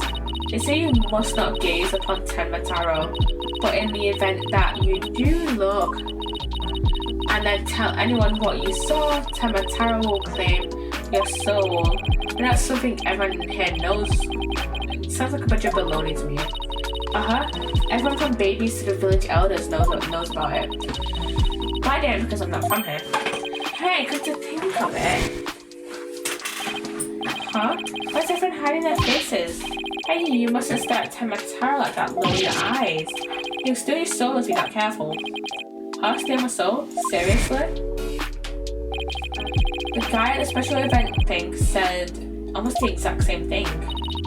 Apollo, do you think this LaBelle guy actually believes in Tenmataro? I seriously doubt it. He's not even from Ninetales Vale. Then why would he try to keep Jinxie from talking?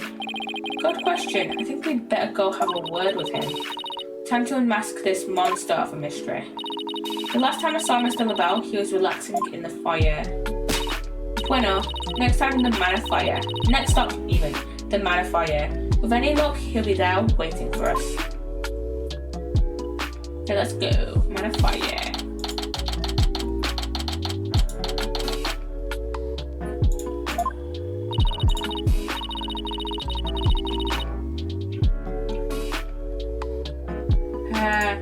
There's no one here. Guess our luck isn't so good when it comes to Mr. LaBelle. Maybe he's out for a walk or something. Somebody left something on the sill of the caretaker's office window. I don't know why, but I read that as carpenters. I don't know why. Oh, it's a TV program guide. Tenmatown Pro Wrestling, a Howling Wolf versus Pretty by Vampire, blow by blow commentary by Timothy Twilight. Looks like someone stuck with a pro wrestling match. Hey, what do you think you're doing? Oh, Mr. Filch, what can we do for you? I wish you was going to scream monster, which really isn't much of a stretch. Hey, that's what I need you to do for me. But what business do you got with my TV listings? Oh no, it just caught my eye. Can I ask if you watched this pro wrestling program today? Yep, there's a match between a couple of ranked amateurs though. It was a complete disaster. I reckon even I could have done better than that. I seriously doubt that. And the TV listings got added to our court record. I almost forgot, there's something I wanted to ask him. Mr. Filch, did you see anything unusual around the time of the murder? For example, Tenmataro or something like that? Tenmataro? So you did see him. My, how clean and shiny your forehead is again today, Mr. Lawyer, sir. I'm finding the question. Face shiny up every day, real pearly like. You ladies must love it. First of all, probably not. But whatever. Don't change the subject, and FYI, that's a seriously bad attempt at flattery. Jinxie said she saw Tenmataro flee towards the foyer, so you must have seen him too if you were there. Yipes! Wow, I really pushed the button there. Well, did you see anything or not? Oh, this guy. That is quite enough. I must ask that you not pester my friend anymore. Yipes! Forgive me for being pestered, sir. And you are? I am Florence LaBelle. Oh, divine and personal aid to Mayor Damien Tenma. Oh, divine? Not like a yokai grotesque. This place is crawling with monsters. Oh, excuse me, you. I can't help seeing how pale it is. He's pale, from my standards. A ginger who gets sunburned easily and never leaves the fucking house except to go to uni or work. Like, he's pale as fuck. What the heck is that for? It was just a little cologne. You don't look as stinky about you. It's from my own original brand of cosmetics called Je suis LaBelle. Oh, what a heavenly scent. I think it just paralyzed my olfactory receptors. I suppose such a scent would be difficult for a peasant to appreciate. But how do you know that is brand number 5? Bonjour. It's my way of introducing myself. Enjoy. What's my bottle of adieu, so that I can return the favor? Enough about the cologne. Please tell us what you saw around the time of the murder. I heard you're the one who told Jinxie not to mention that she saw Tamataro. Why that little? So she told you she saw the little demon, did she? Mr. Lavelle, do you mind if I ask whether you believe in the village superstitions? Ah ha ha ha ha. Oh please! I was merely trying to keep with traditions. Nevertheless, I will say this. I wouldn't stick my nose into this whole Tamataro business if I were you. Bad things happen to those who do. That much is true. Here's one scary monster. That's crazy. You really expect me to believe that monsters are real? Ha ha ha ha ha. Well, you're real and you show like a monster. Look who's talking. So, Mr. LaBelle, you didn't see Tamataro? Little Jinxie here has an active imagination. Isn't that right, Phineas? That's right, I didn't see nothing, especially not Tamataro. As for me, I only see things of beauty. That's why I can barely see you. I've got 2 words for this guy. Total freak. Real. Could I ask you what you were doing at the time of the crime? In other words, you'd like to hear my alibi? To think you'd suspect me of all people. Oh no, it's just a formality. We ask everyone the same questions. How dare you doubt me? That's an affront to beauty itself. But you are the murderer, aren't you? We saw you in the cutscene at the start of this case. This man, I want to punch him in his face. He's so pretentious. You obviously can't see straight. But that spritz really helped. What will we be doing, you ask? Go ahead, Filchy. Answer the question.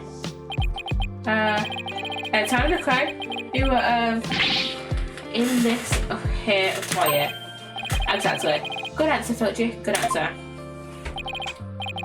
Just repeating what you told. Ouch, you've said quite enough. What's with these two? Great, now he's got me talking like that. Are we quite through here? I'm a very busy man, you know. Right. Well, thanks for your help. So these two were in the fire, but didn't see Tamataro. Come along, Filchy. Where are we going? Alright, gotta practice them statements for tomorrow. Yikes! My eyes! You're going to dig your own grave with that big mouth of yours someday. What does it mean, practice statements? Now, if you'll excuse me, it's time to touch up my makeup. Apollo, I know it sounds strange, but Mr. LaBelle seems unusually preoccupied with Tamataro. How can you tell? Well, it's kind of hard to explain. You see, I can read people's emotions from the tone of their voice. You mean you have good ears? Something like that. People's emotions are expressed in the tone of their voice. And my ears pick up even the subtlest of tones for some reason. That's an interesting skill. But what do you mean he's preoccupied with Tamataro? I'm not exactly sure, but it was like he was obsessed with the thought of Tamataro. That's what I picked up from his voice anyway. Everywhere we turn is Tamataro this, Tamataro that. We should go talk to the mayor too. Sounds like a plan. We need to get to the bottom of that rumor about him wanting to release Tamataro.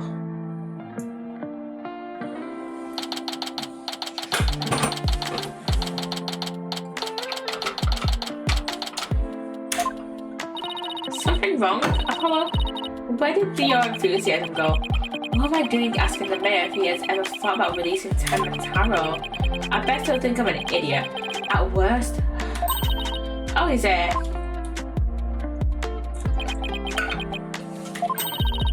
It's so nice to finally meet you. I'm Mr. Justice's partner, Athena Sykes. I'm looking forward to working with you, Mr. Taro? Huh? Oh yes, I look forward to working with you too. You gotta get in mind Athena calling him by a completely wrong name. Apollo, He's just as kind as gentle and gentle looking as I'd imagine. Looking for you after that blunder you just made. There's something I wanted to talk to you about. There are rumors going around about how you want to or did set Ten Mataro free. What utter nonsense. Yikes. They always assume the worst of me because of the way I look. But those rumors don't have a shred of truth, I tell you. A little touchy about his appearance, isn't it? What he really needs to work on are his people skills.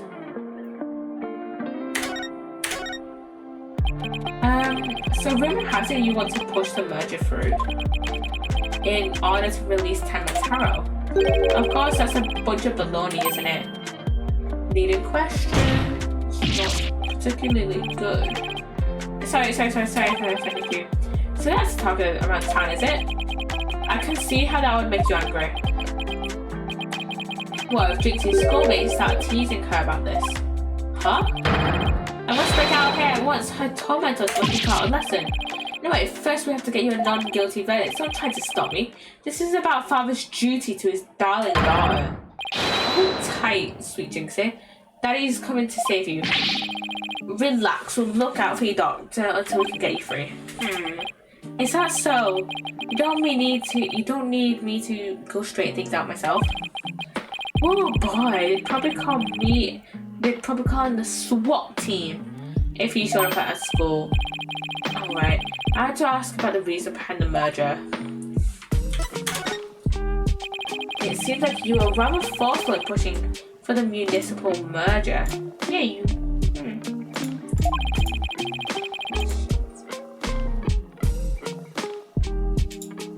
Did you really want Ninetales Vale that badly?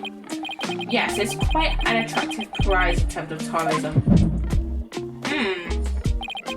Wait, am I feeling quite I think I'm feeling?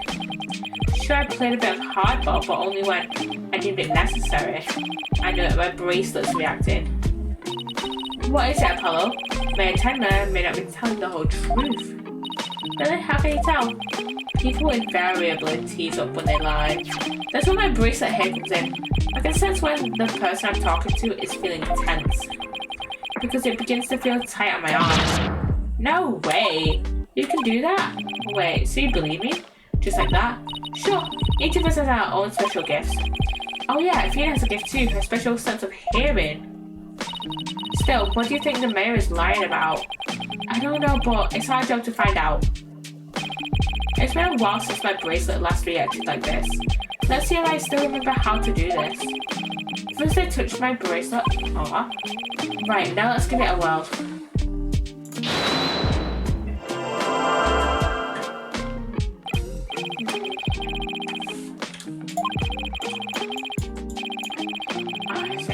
The ability to see the smallest twitch, the slightest frown that no one else can see. Now, Mayor Tenma was lying somewhere in that statement he just made. And when he lied, a certain habit made itself clear just under his right eye. I just have to shift my viewpoint up and focus on that area. Alright, I've got him now. His nervous tail should appear when he's trying to pull the wool over my eye. I'm gonna pour over every word as he says and wait for it to appear. And when it does, I'll perceive it.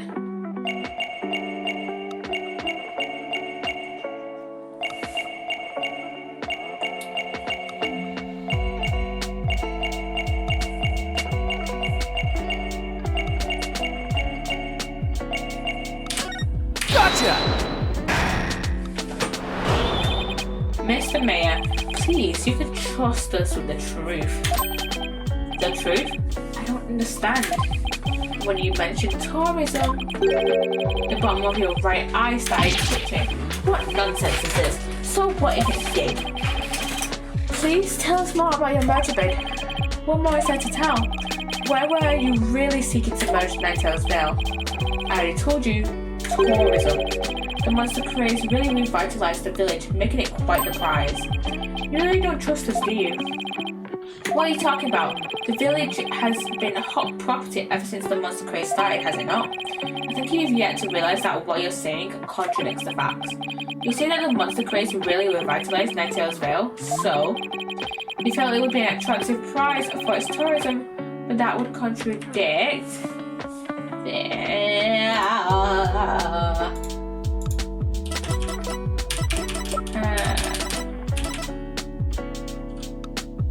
that! The monster crazy Ninetales Veil is a very recent phenomenon. It was sparked when the amazing Ninetales rose up against a municipal merger. The village was practically a ghost town before then. So you see, it couldn't have possibly seen it as an attractive prize for its tourism. What's the real reason behind your push to merge Tenma Town with Ninetales Vale then? Well,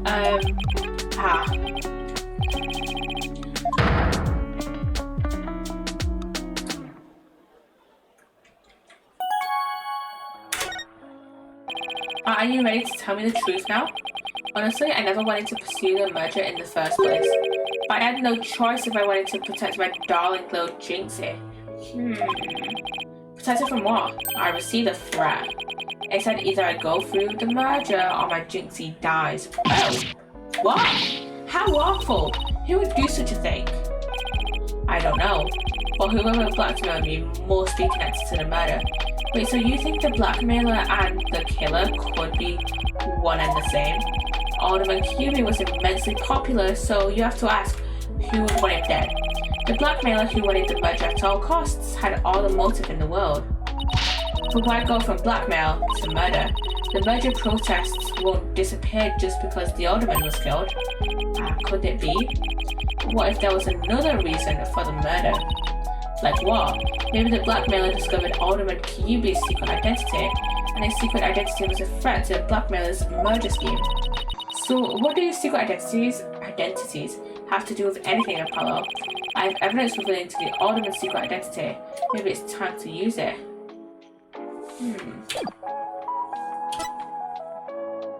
I didn't mean to put an autoplay. We have the mask that we can present to him. Mayor Tenma, please take a look at this if you would. That's the amazing Ninetales mask. What is the meaning of this? The mask was almost definitely at the crime scene, and there was some white hair inside. White hair, you say? There was but one person with white hair in the manor that day.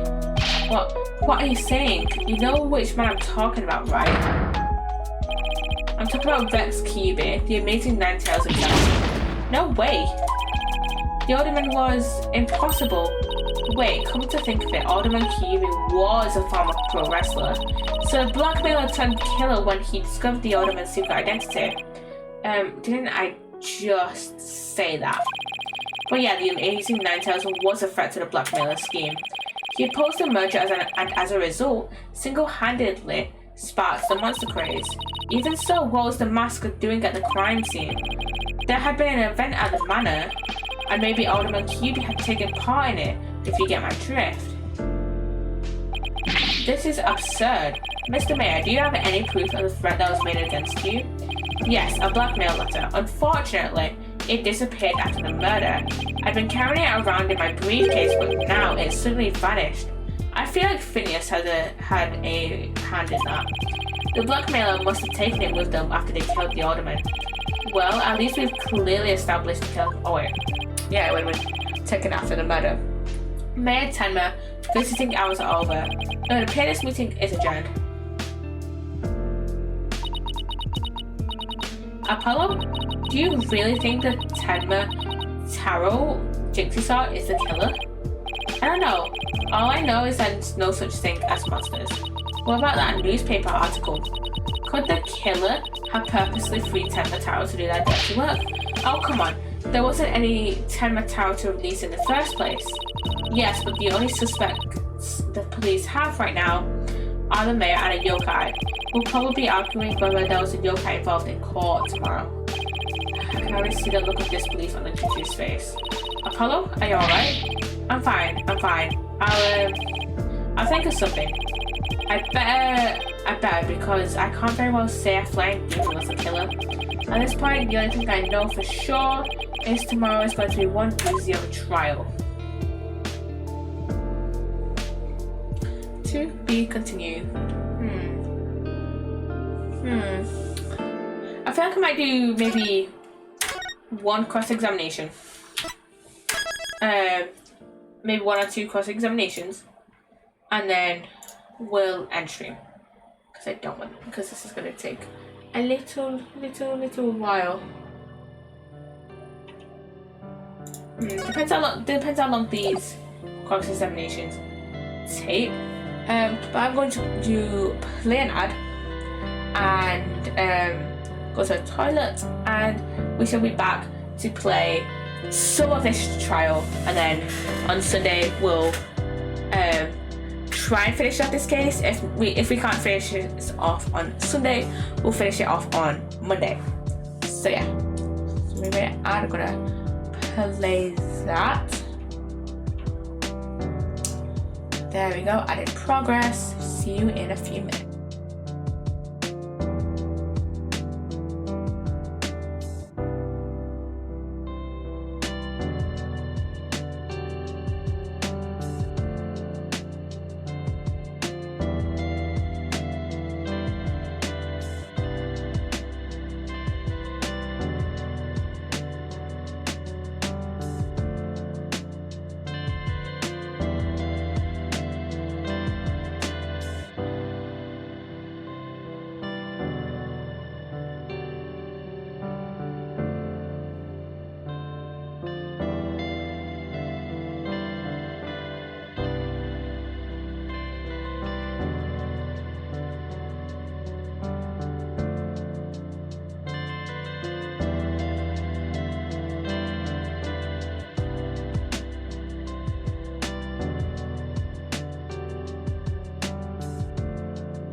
Hello. I'm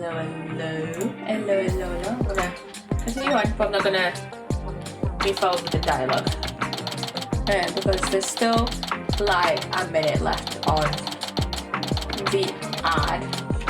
So yeah, I might as well see that all through, because I cannot cancel an ad once I start running it, and I'm getting Twitch because I want to have a look-see through my Twitch settings. I want to have a look-see through my creator. My creator dashboard.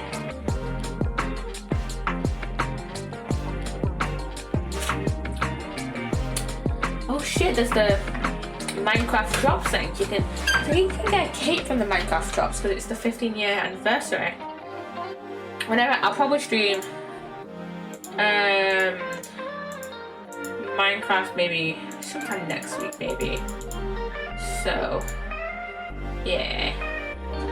Maybe sometime next week I'll stream Minecraft. I know there's 20 seconds left on the ad. So yeah. 20 seconds.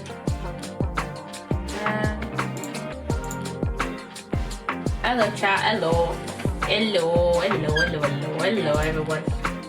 Hello, welcome back everybody. Welcome.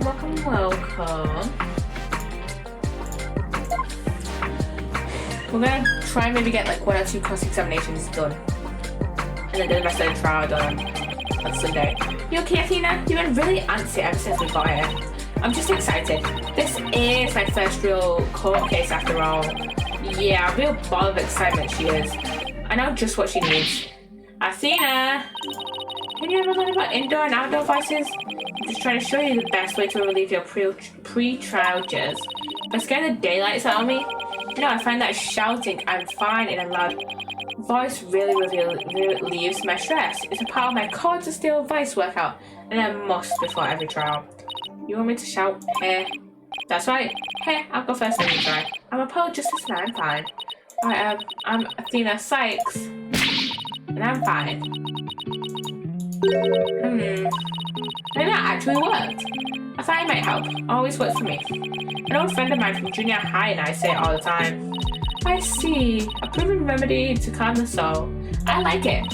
Hey, how about we finish this off with a race around the courthouse? The point is to relieve stress, not get totally exhausted. What's with all the racket, you two? Phoenix! Oh, Mr. Right. Just a little voice workout. Hey, what's with the suit? Oh, this? I was thinking about getting my attorney's badge back, that's all. That's all? That's huge news. But why now? I have a feeling I'll be needed in the courtroom again sometime soon. But we can talk about that another time. No fair, inquiring minds want to know. But wow. I'm so used to him in his usual laid-back clothes. It is so weird to see Phoenix and to see Hobo Phoenix in 3D. I don't like it. The beanie looks weird. The beanie looks weird in 3D. It looks much better in 2D. I mean, Phoenix in his like normal suit and without the beanie looks fine, looks great. But with the beanie, looks so weird. Looks so weird. That suit makes him look like $1 million. By the way, have you heard about the prosecutor assigned to this case? Yeah, he's serving time, but before that he was a prosecutor. He also uses psychology? That's right, I've heard the rumors about how he was that before his conviction. Using the power of suggestion, he can make even the most stalwart defendants confess. Psychology in the courtroom. Been hearing a lot about that lately. So he must be a pretty scary guy, considering he's a prison inmate and all. So they also say he'll cut you down if you talk too much. I knew he was going to be bad news. It's probably just hyperbole, but at least I hope for your sake. Wait, so is it true or not? Let's just say you should be concise and choose your words carefully. If you'd like to keep that head of yours attached to the rest of your body, that is. Yikes! Better tone down my cards of steel too. So are you all ready? It might be a good idea to check the court record again before stepping into the ring. Right, Mr. Right. But I'm fine. I'll be watching from the gallery. Good luck! Thanks! Okay, let's do this. The odds of pulling this off are ridiculously low, but that's nothing new. Believe in our client. Seek the truth. That's all we can do. Hang in there, Mayor Tenma. Here comes justice. Let's go. Let's go. I want to skip through this a little bit of the. Well, it's just like typing out where we are and what time it is, what day it's gonna really don't really know, and I can't remember. Court is now in session. All rise. Court is now in session for the trial of Damien Tenma. Upon justice, defense team leader is ready, Your Honor. I know that big booming voice anyway. As chipper as ever, Mr. Justice. But who's the young lady next to you? I'm Athena Sykes, Mr. Justice's junior partner fresh out of law school. Well now, full of beans to it. Excellent. Makes an old man feel young again. Now for the prosecution. It appears the prosecution is not ready yet. Never fear, for I shall explain. It's just a minor procedural complication, Your Honor. The prosecutor for this case is being escorted from prison as we speak. Prison? Oh yes, of course. I almost forgot that he is currently serving time. There he is. Yup, Prosecutor Blackwell's an inmate.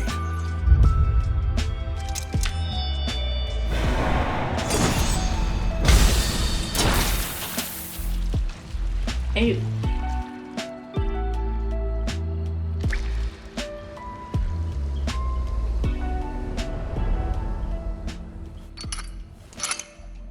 But even a convicted murderer still got a job to do and duties to perform.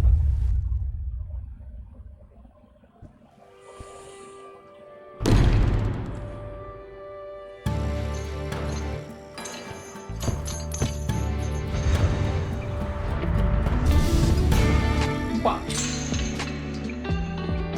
Why?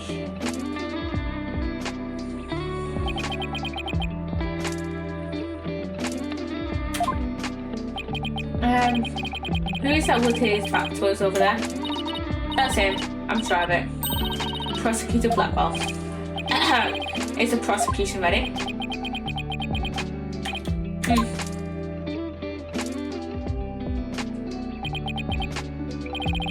Enough jabbering. Get on with it already. Ah, of course, forgive me. Why are all the people related to this case so scary? Very well, Prosecutor Blackwell. Your opening statement, if you please. What's the matter? Must we continue to fritter away time like this? It is all right there in the indictment. An opening statement would be pointless. Pointless? Oh, well... Looks like the cat, or in this case the prosecutor, has the judge's tongue. But we need an opening statement as an overview of the case at hand. Well then, your boldness, if it's so important but very important, why don't you do the honours? Who, me?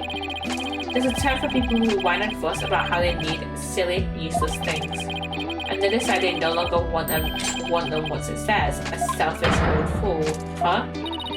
This is just normal court proceedings. Blackwell, you should know this. You were a prosecutor before you got convicted. Wait, what was the statement? What was the prosecution's opening statement? Oh, dotards, such as, you are a plague upon the young. I pity you, poor grandchildren. Or is it great-grandchildren? Okay. All these years I thought the opening statement was the prosecutor's job. I suppose I could give it a try. Might be a nice change of pace.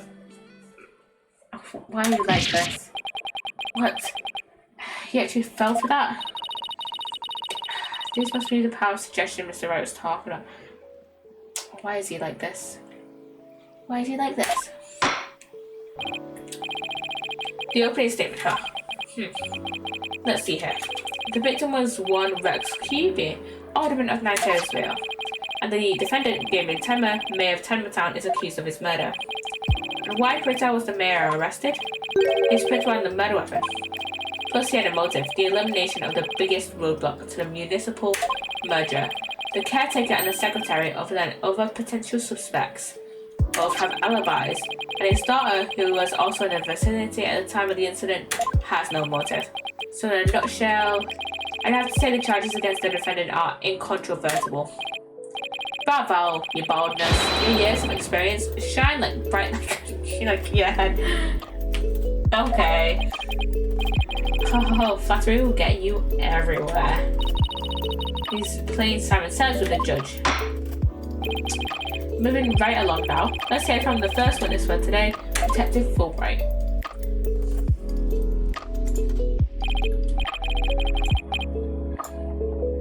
Witness, please state your name and occupation.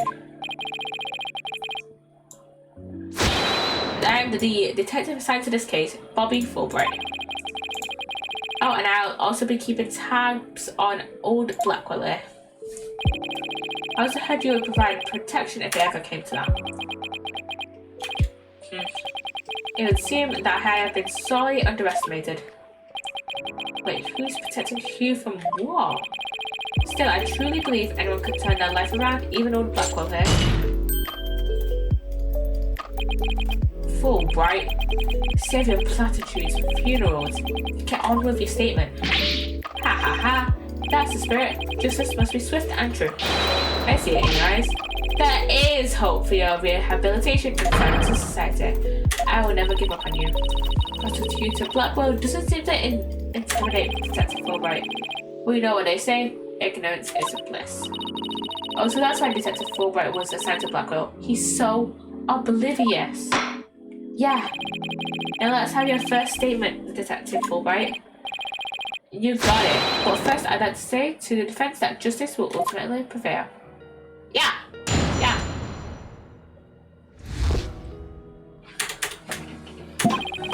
Alderman Curie was murdered with a spear that had been on the wall. The fingerprints of the defendant, Damien Tenmer, who found the murder weapon. At the time, Alderman Curie was asleep from a drug he unwittingly ingested. Mayor Tenma attacked his helpless victim, impaling him like a human shish kebab. But the sudden pain jolted the victim awake, and he grabbed the statue and struck back. Alderman Curie had when Alderman Curie had been slipped some kind of sleep-inducing drug.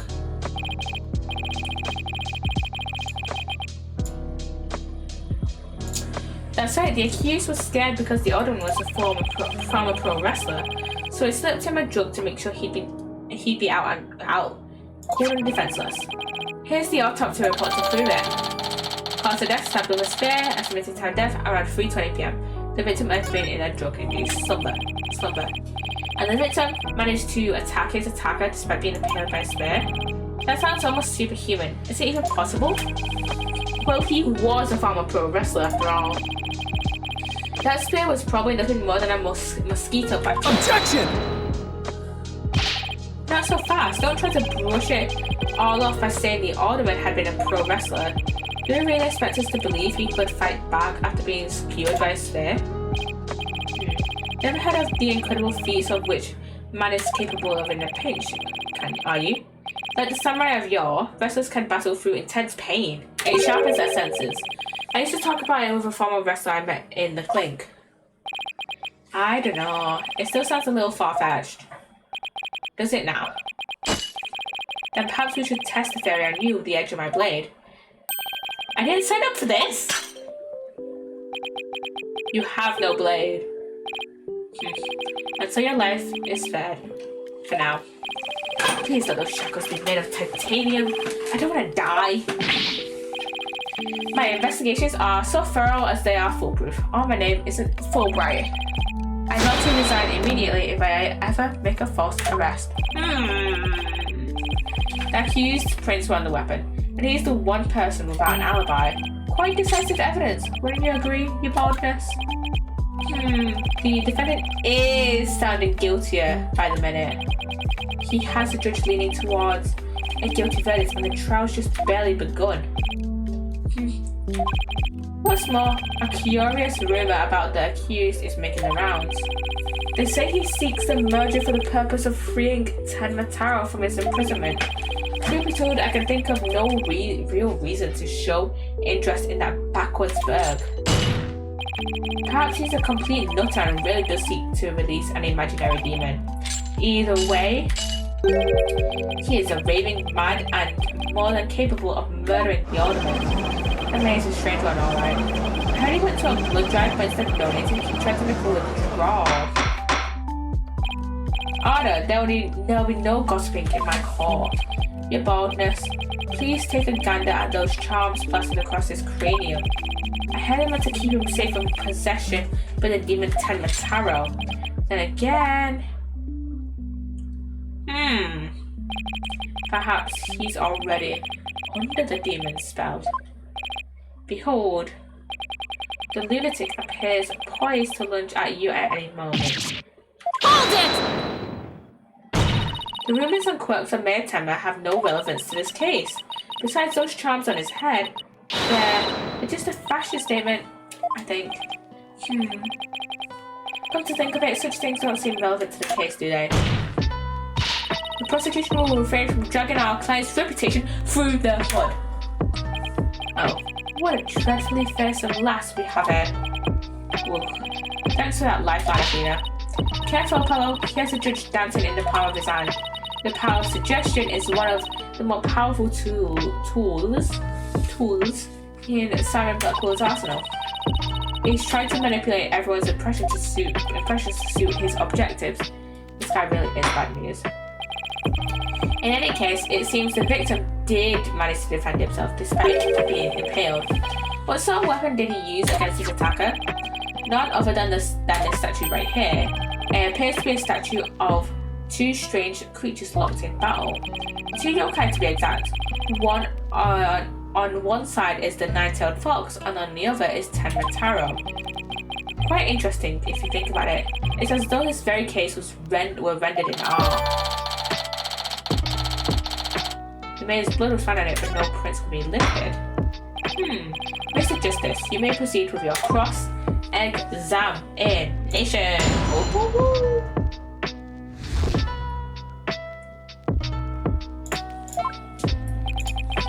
Okay, time to save.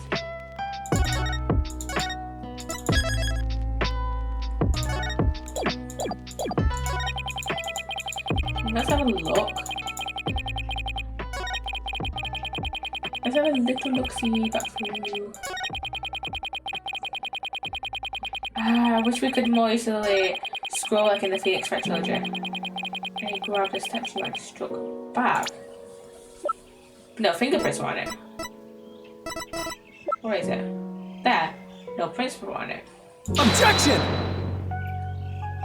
Did the alderman really strike the mayor? What? Are you questioning my sense of justice? Your so-called justice needs to find itself a pair of legs to stand on. You claim the alderman struck back after the mayor put a spear through him, but the statue he supposedly used to defend himself creates a major hole in your theory. It would appear that the defense has a counter-argument. Very well, let's hear why the defense thinks it's odd about the detective's statue theory. There's no fingerprints. There are no fingerprints on this supposedly crucial piece of evidence. And if you look at the crime scene photo, you'll notice that the alderman isn't wearing any gloves. Yes, I believe he is quite gloveless indeed. If he touched the statue with his bare hands, he should have left some fingerprints. Detective Fulbright, you did take that into account during your investigation, didn't you? This can't be happening. Did I arrest the wrong man? You did it, Apollo. You got Detective Fulbright off his high horse. Well, it's just 1 point in our favour. Who do you suppose clubbed the mayor if it wasn't the alderman? Well, if it wasn't the alderman, that means someone else must have clubbed the mayor. You mean there was a third party down in the Fox chamber? Exactly, and this could be the big break we've been looking for. There does seem to be a hole in the prosecution's argument. Prosecutor Blackwell, would you care to respond to the defense's assertion? The least you could do is look at me while being dismissive.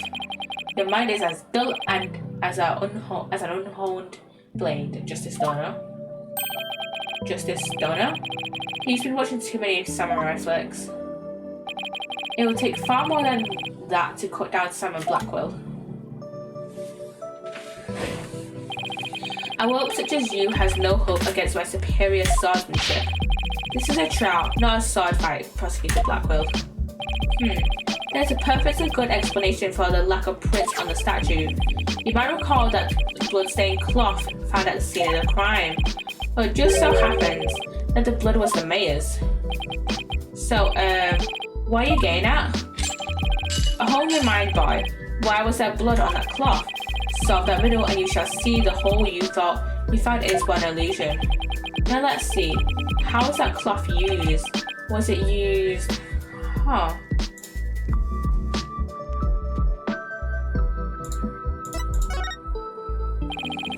Maybe the alderman wrapped the statue in the cloth. In short, he wasn't touching the statue directly when he used it to strike back at the mayor.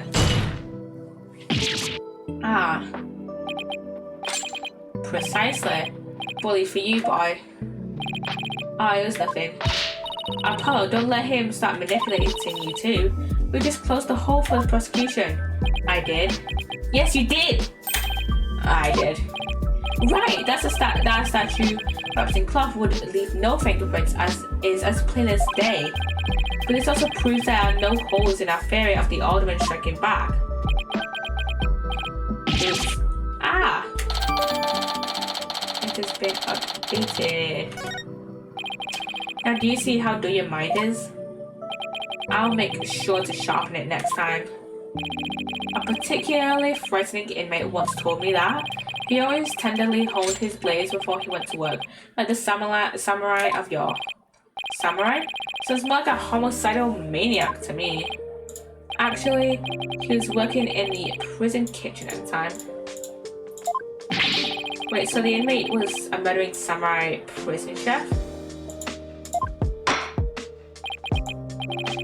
It would seem that the victim and his killer were the only ones there after all. I was kind of attached to that hole. Now what? Apollo, I just thought of something. If they didn't find anyone's fingerprints on the statue, who's to say someone other than the alderman didn't hit the mail with it? Why didn't I think of that? Anyone could have not left prints on it. Then who put out struck the mail of the statue? Please illuminate with your wisdom, young lady. There's only one answer. The real killer. Prove the existence of this real killer, then. What evidence have you? Oh, I'll give you evidence, alright. Athena, are you sure about this? To borrow your words, Apollo, I'm fine. Take a look at this. Black feathers and tracks, allegedly from a yokai, were found at the scene. I believe they're from the third party who struck the mail with that statue. Is the defense actually suggesting some sort of monster killed the alderman? That's exactly what I'm suggesting. Objection! No, Athena, you can't. We just lost what little credibility we had left. Sorry. Guess I got carried away. Mr. Justice, we've no time to deal with objections between members of the defense. Sorry, Your Honor. It's just this kid's still, well, a kid. Out? You mean it? I'm reporting this to Mr. Wright. Snitch. So is this court to believe the feathers and tracks are from a yokai, as you put it? No, Your Honor. I believe they are a fabrication. The real killer wants us to believe some sort of monster murdered the alderman. Interesting. And why do you suppose the killer would do that? Why indeed? Mr. Justice, you seem as new to this as your partners. Ouch. This, I'm not reporting to Mr. Wright. Hey, Fulbright, explain to his bonus what these tracks are missing. You know, the human why behind those feathers and tracks. What? You mean you can explain all that? Hahaha, our investigative prowess is without equal. I'm starting to think I chose the wrong profession. Very well, let's hear about these so-called yokai feathers and tracks. Look.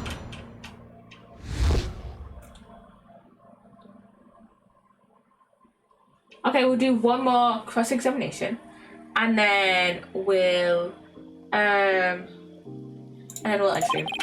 This entire case centers on one man's attempt to crush opposition to the municipal merger. Mayor Tenma panicked when the amazing Ninetales helped embolden the protesters, so he stoked the villagers' fears by fabricating a monster. The strange feathers and tracks he planted made it look like a yokai was the killer.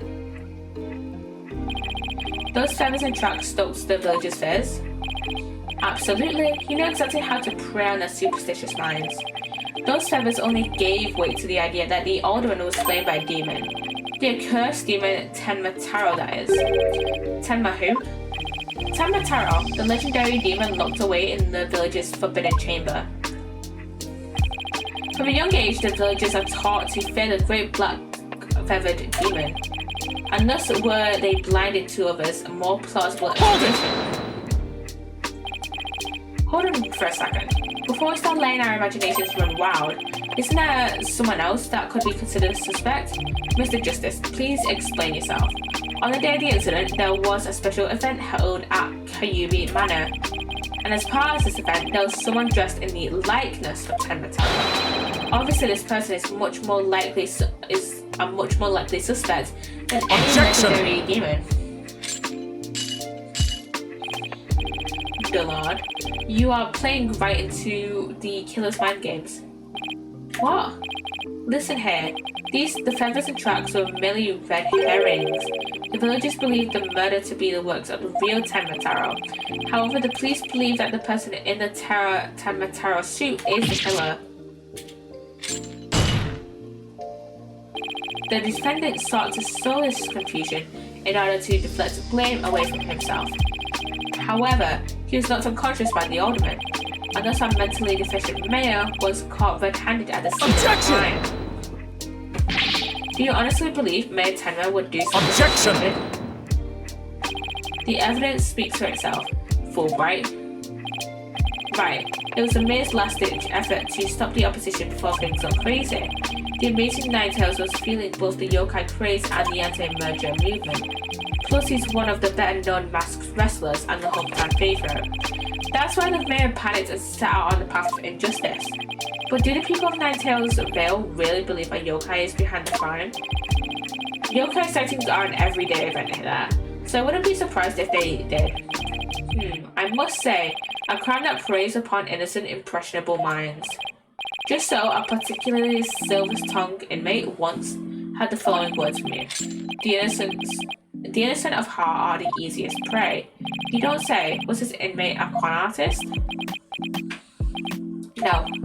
He was framed for the murder of his beloved. I actually felt sorry for the poor chap. Wait, so he wasn't the predator, but rather the prey? Yes, well... Now then, the defense may proceed with their cross-examination. Let us save first.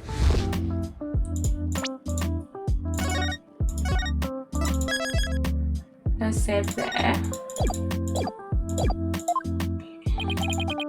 I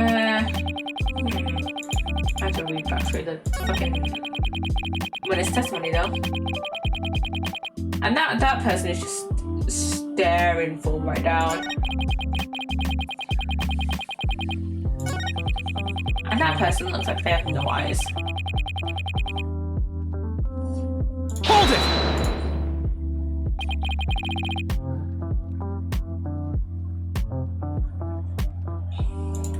Why doesn't that up?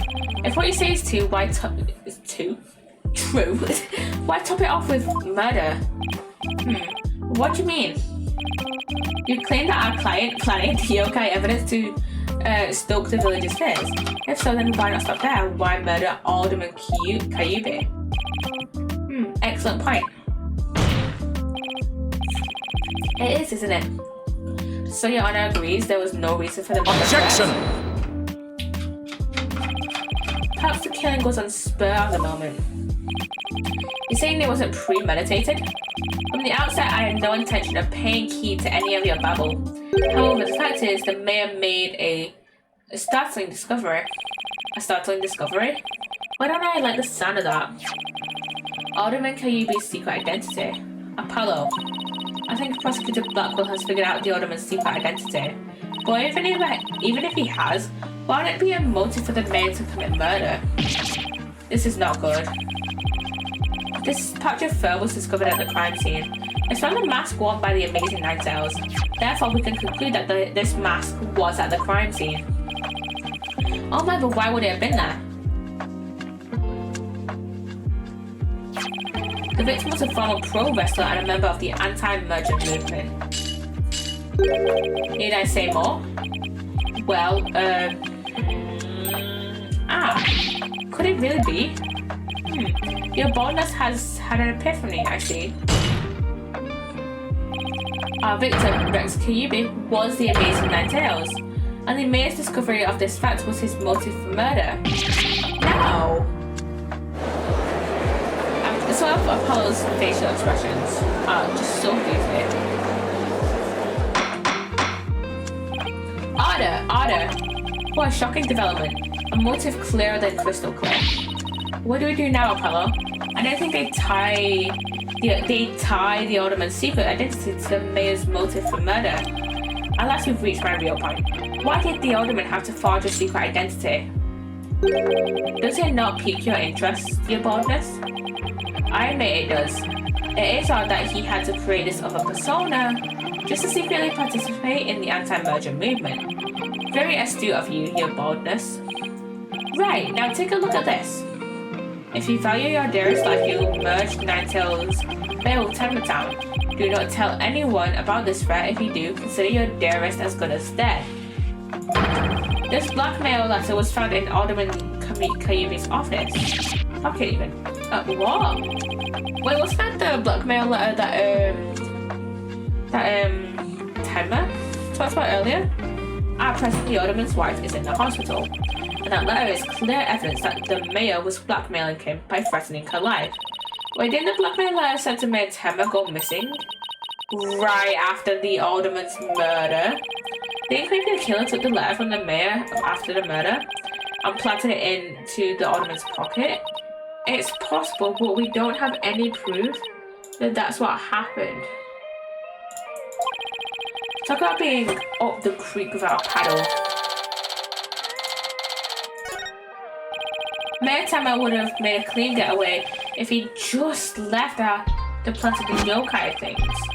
But he was knocked out. But he's knocked out cold by his sudden decision to kill the Amazing Ninetales. So it was the Amazing Ninetales counterattack that brought the entire crime to light.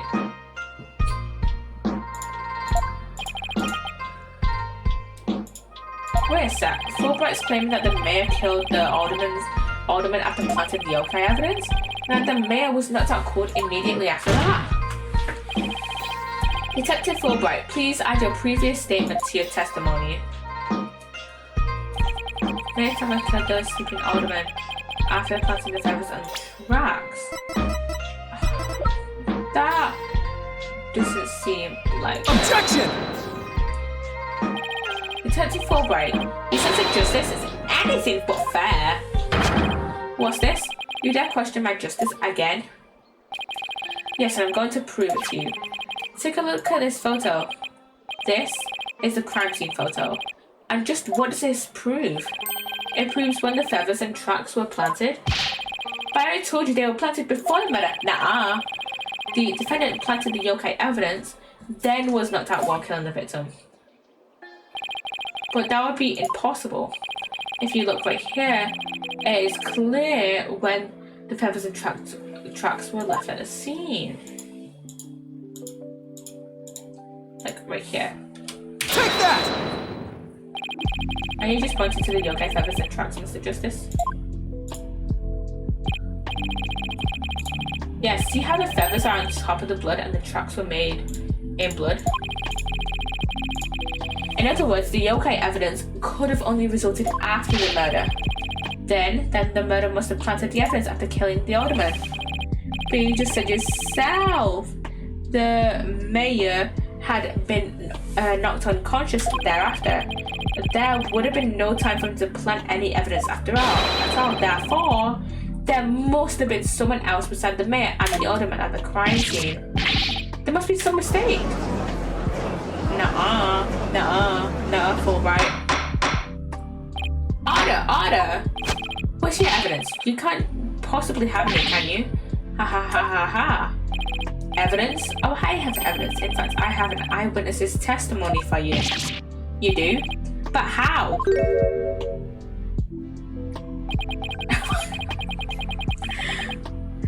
Was my vaunted sense of justice really just half-baked? He's taking this really hard. Mr. Justice, what is this testimony regarding a third party that you claim to have? I have it right here, Your Honor. It's a sworn testimony of Mr. Tenma's daughter. The witness, Jinxie Tenma, saw a yokai in the hallway after stumbling upon the scene. It was the demon Tenmataro. It's the source of those feathers and tracks.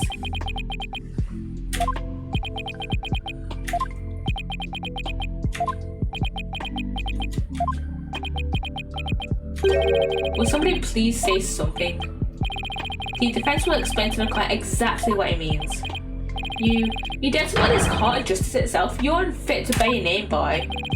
Your boldness, it appears our defense attorney here is delirious from exhaustion. Apollo, think of something quick before you're held in contempt of court.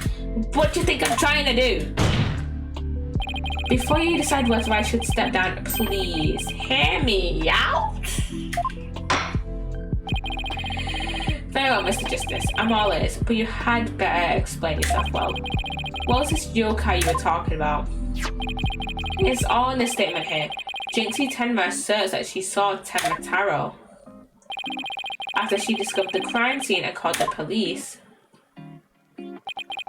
She came around the corner in the hall. It was around here. Then she saw Tenmataro fleeing towards the fire. The defense asserts that whoever was impersonating this monster is the one who left those feathers and tracks behind intentionally or otherwise. What? How incredibly unjust. Why haven't I heard about this before?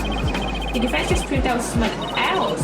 So the mayor isn't the felon? Was it all set up? The prosecutor is a convicted felon after all. Apollo, the momentum has shifted in our favor. Good. Now let's Objection!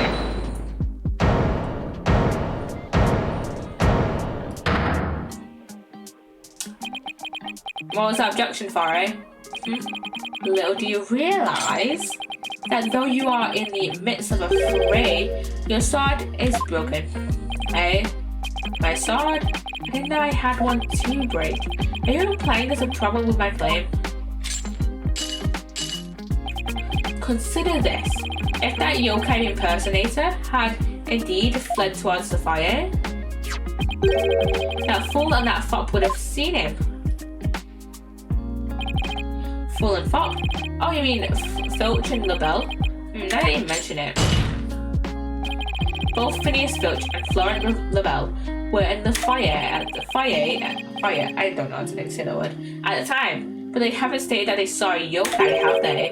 Did you consider that the yokai was but a figment of a scared little girl's imagination? Why didn't those two see the Tenmatara impersonator pass by? Why don't we ask them ourselves? I was just about to say that myself. No, really, I was.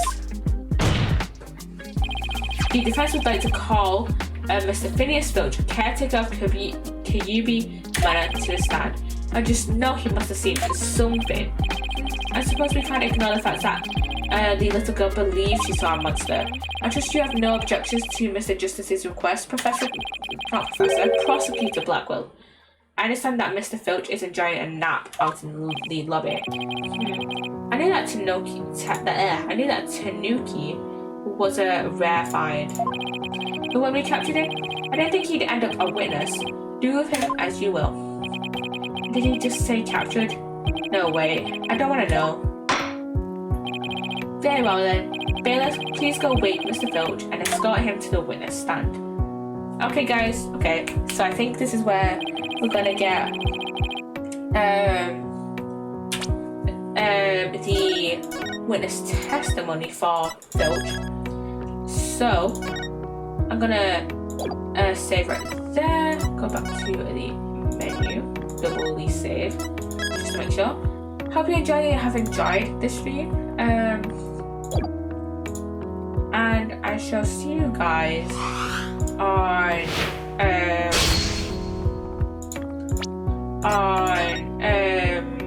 Sunday for. Did my internet did my stream just die then for a second? Or was it just Discord dying? I don't know. No, I'm gonna pin this, favorite this thing to my thing. We are going to raid. We're gonna go raid Ollie. We're gonna go raid my mod Ollie. So yeah, raid time. Raid time. So let's go raid. /raid Ollie why not XD. Have enjoyed, and I shall see you guys. Hope you've enjoyed. All my socials are down below in the about me section, or in their own separate commands. And yeah, go enjoy Ollie's stream. He's streaming some of Minecraft, and I shall see you guys Sunday. See you guys on Sunday. Bye.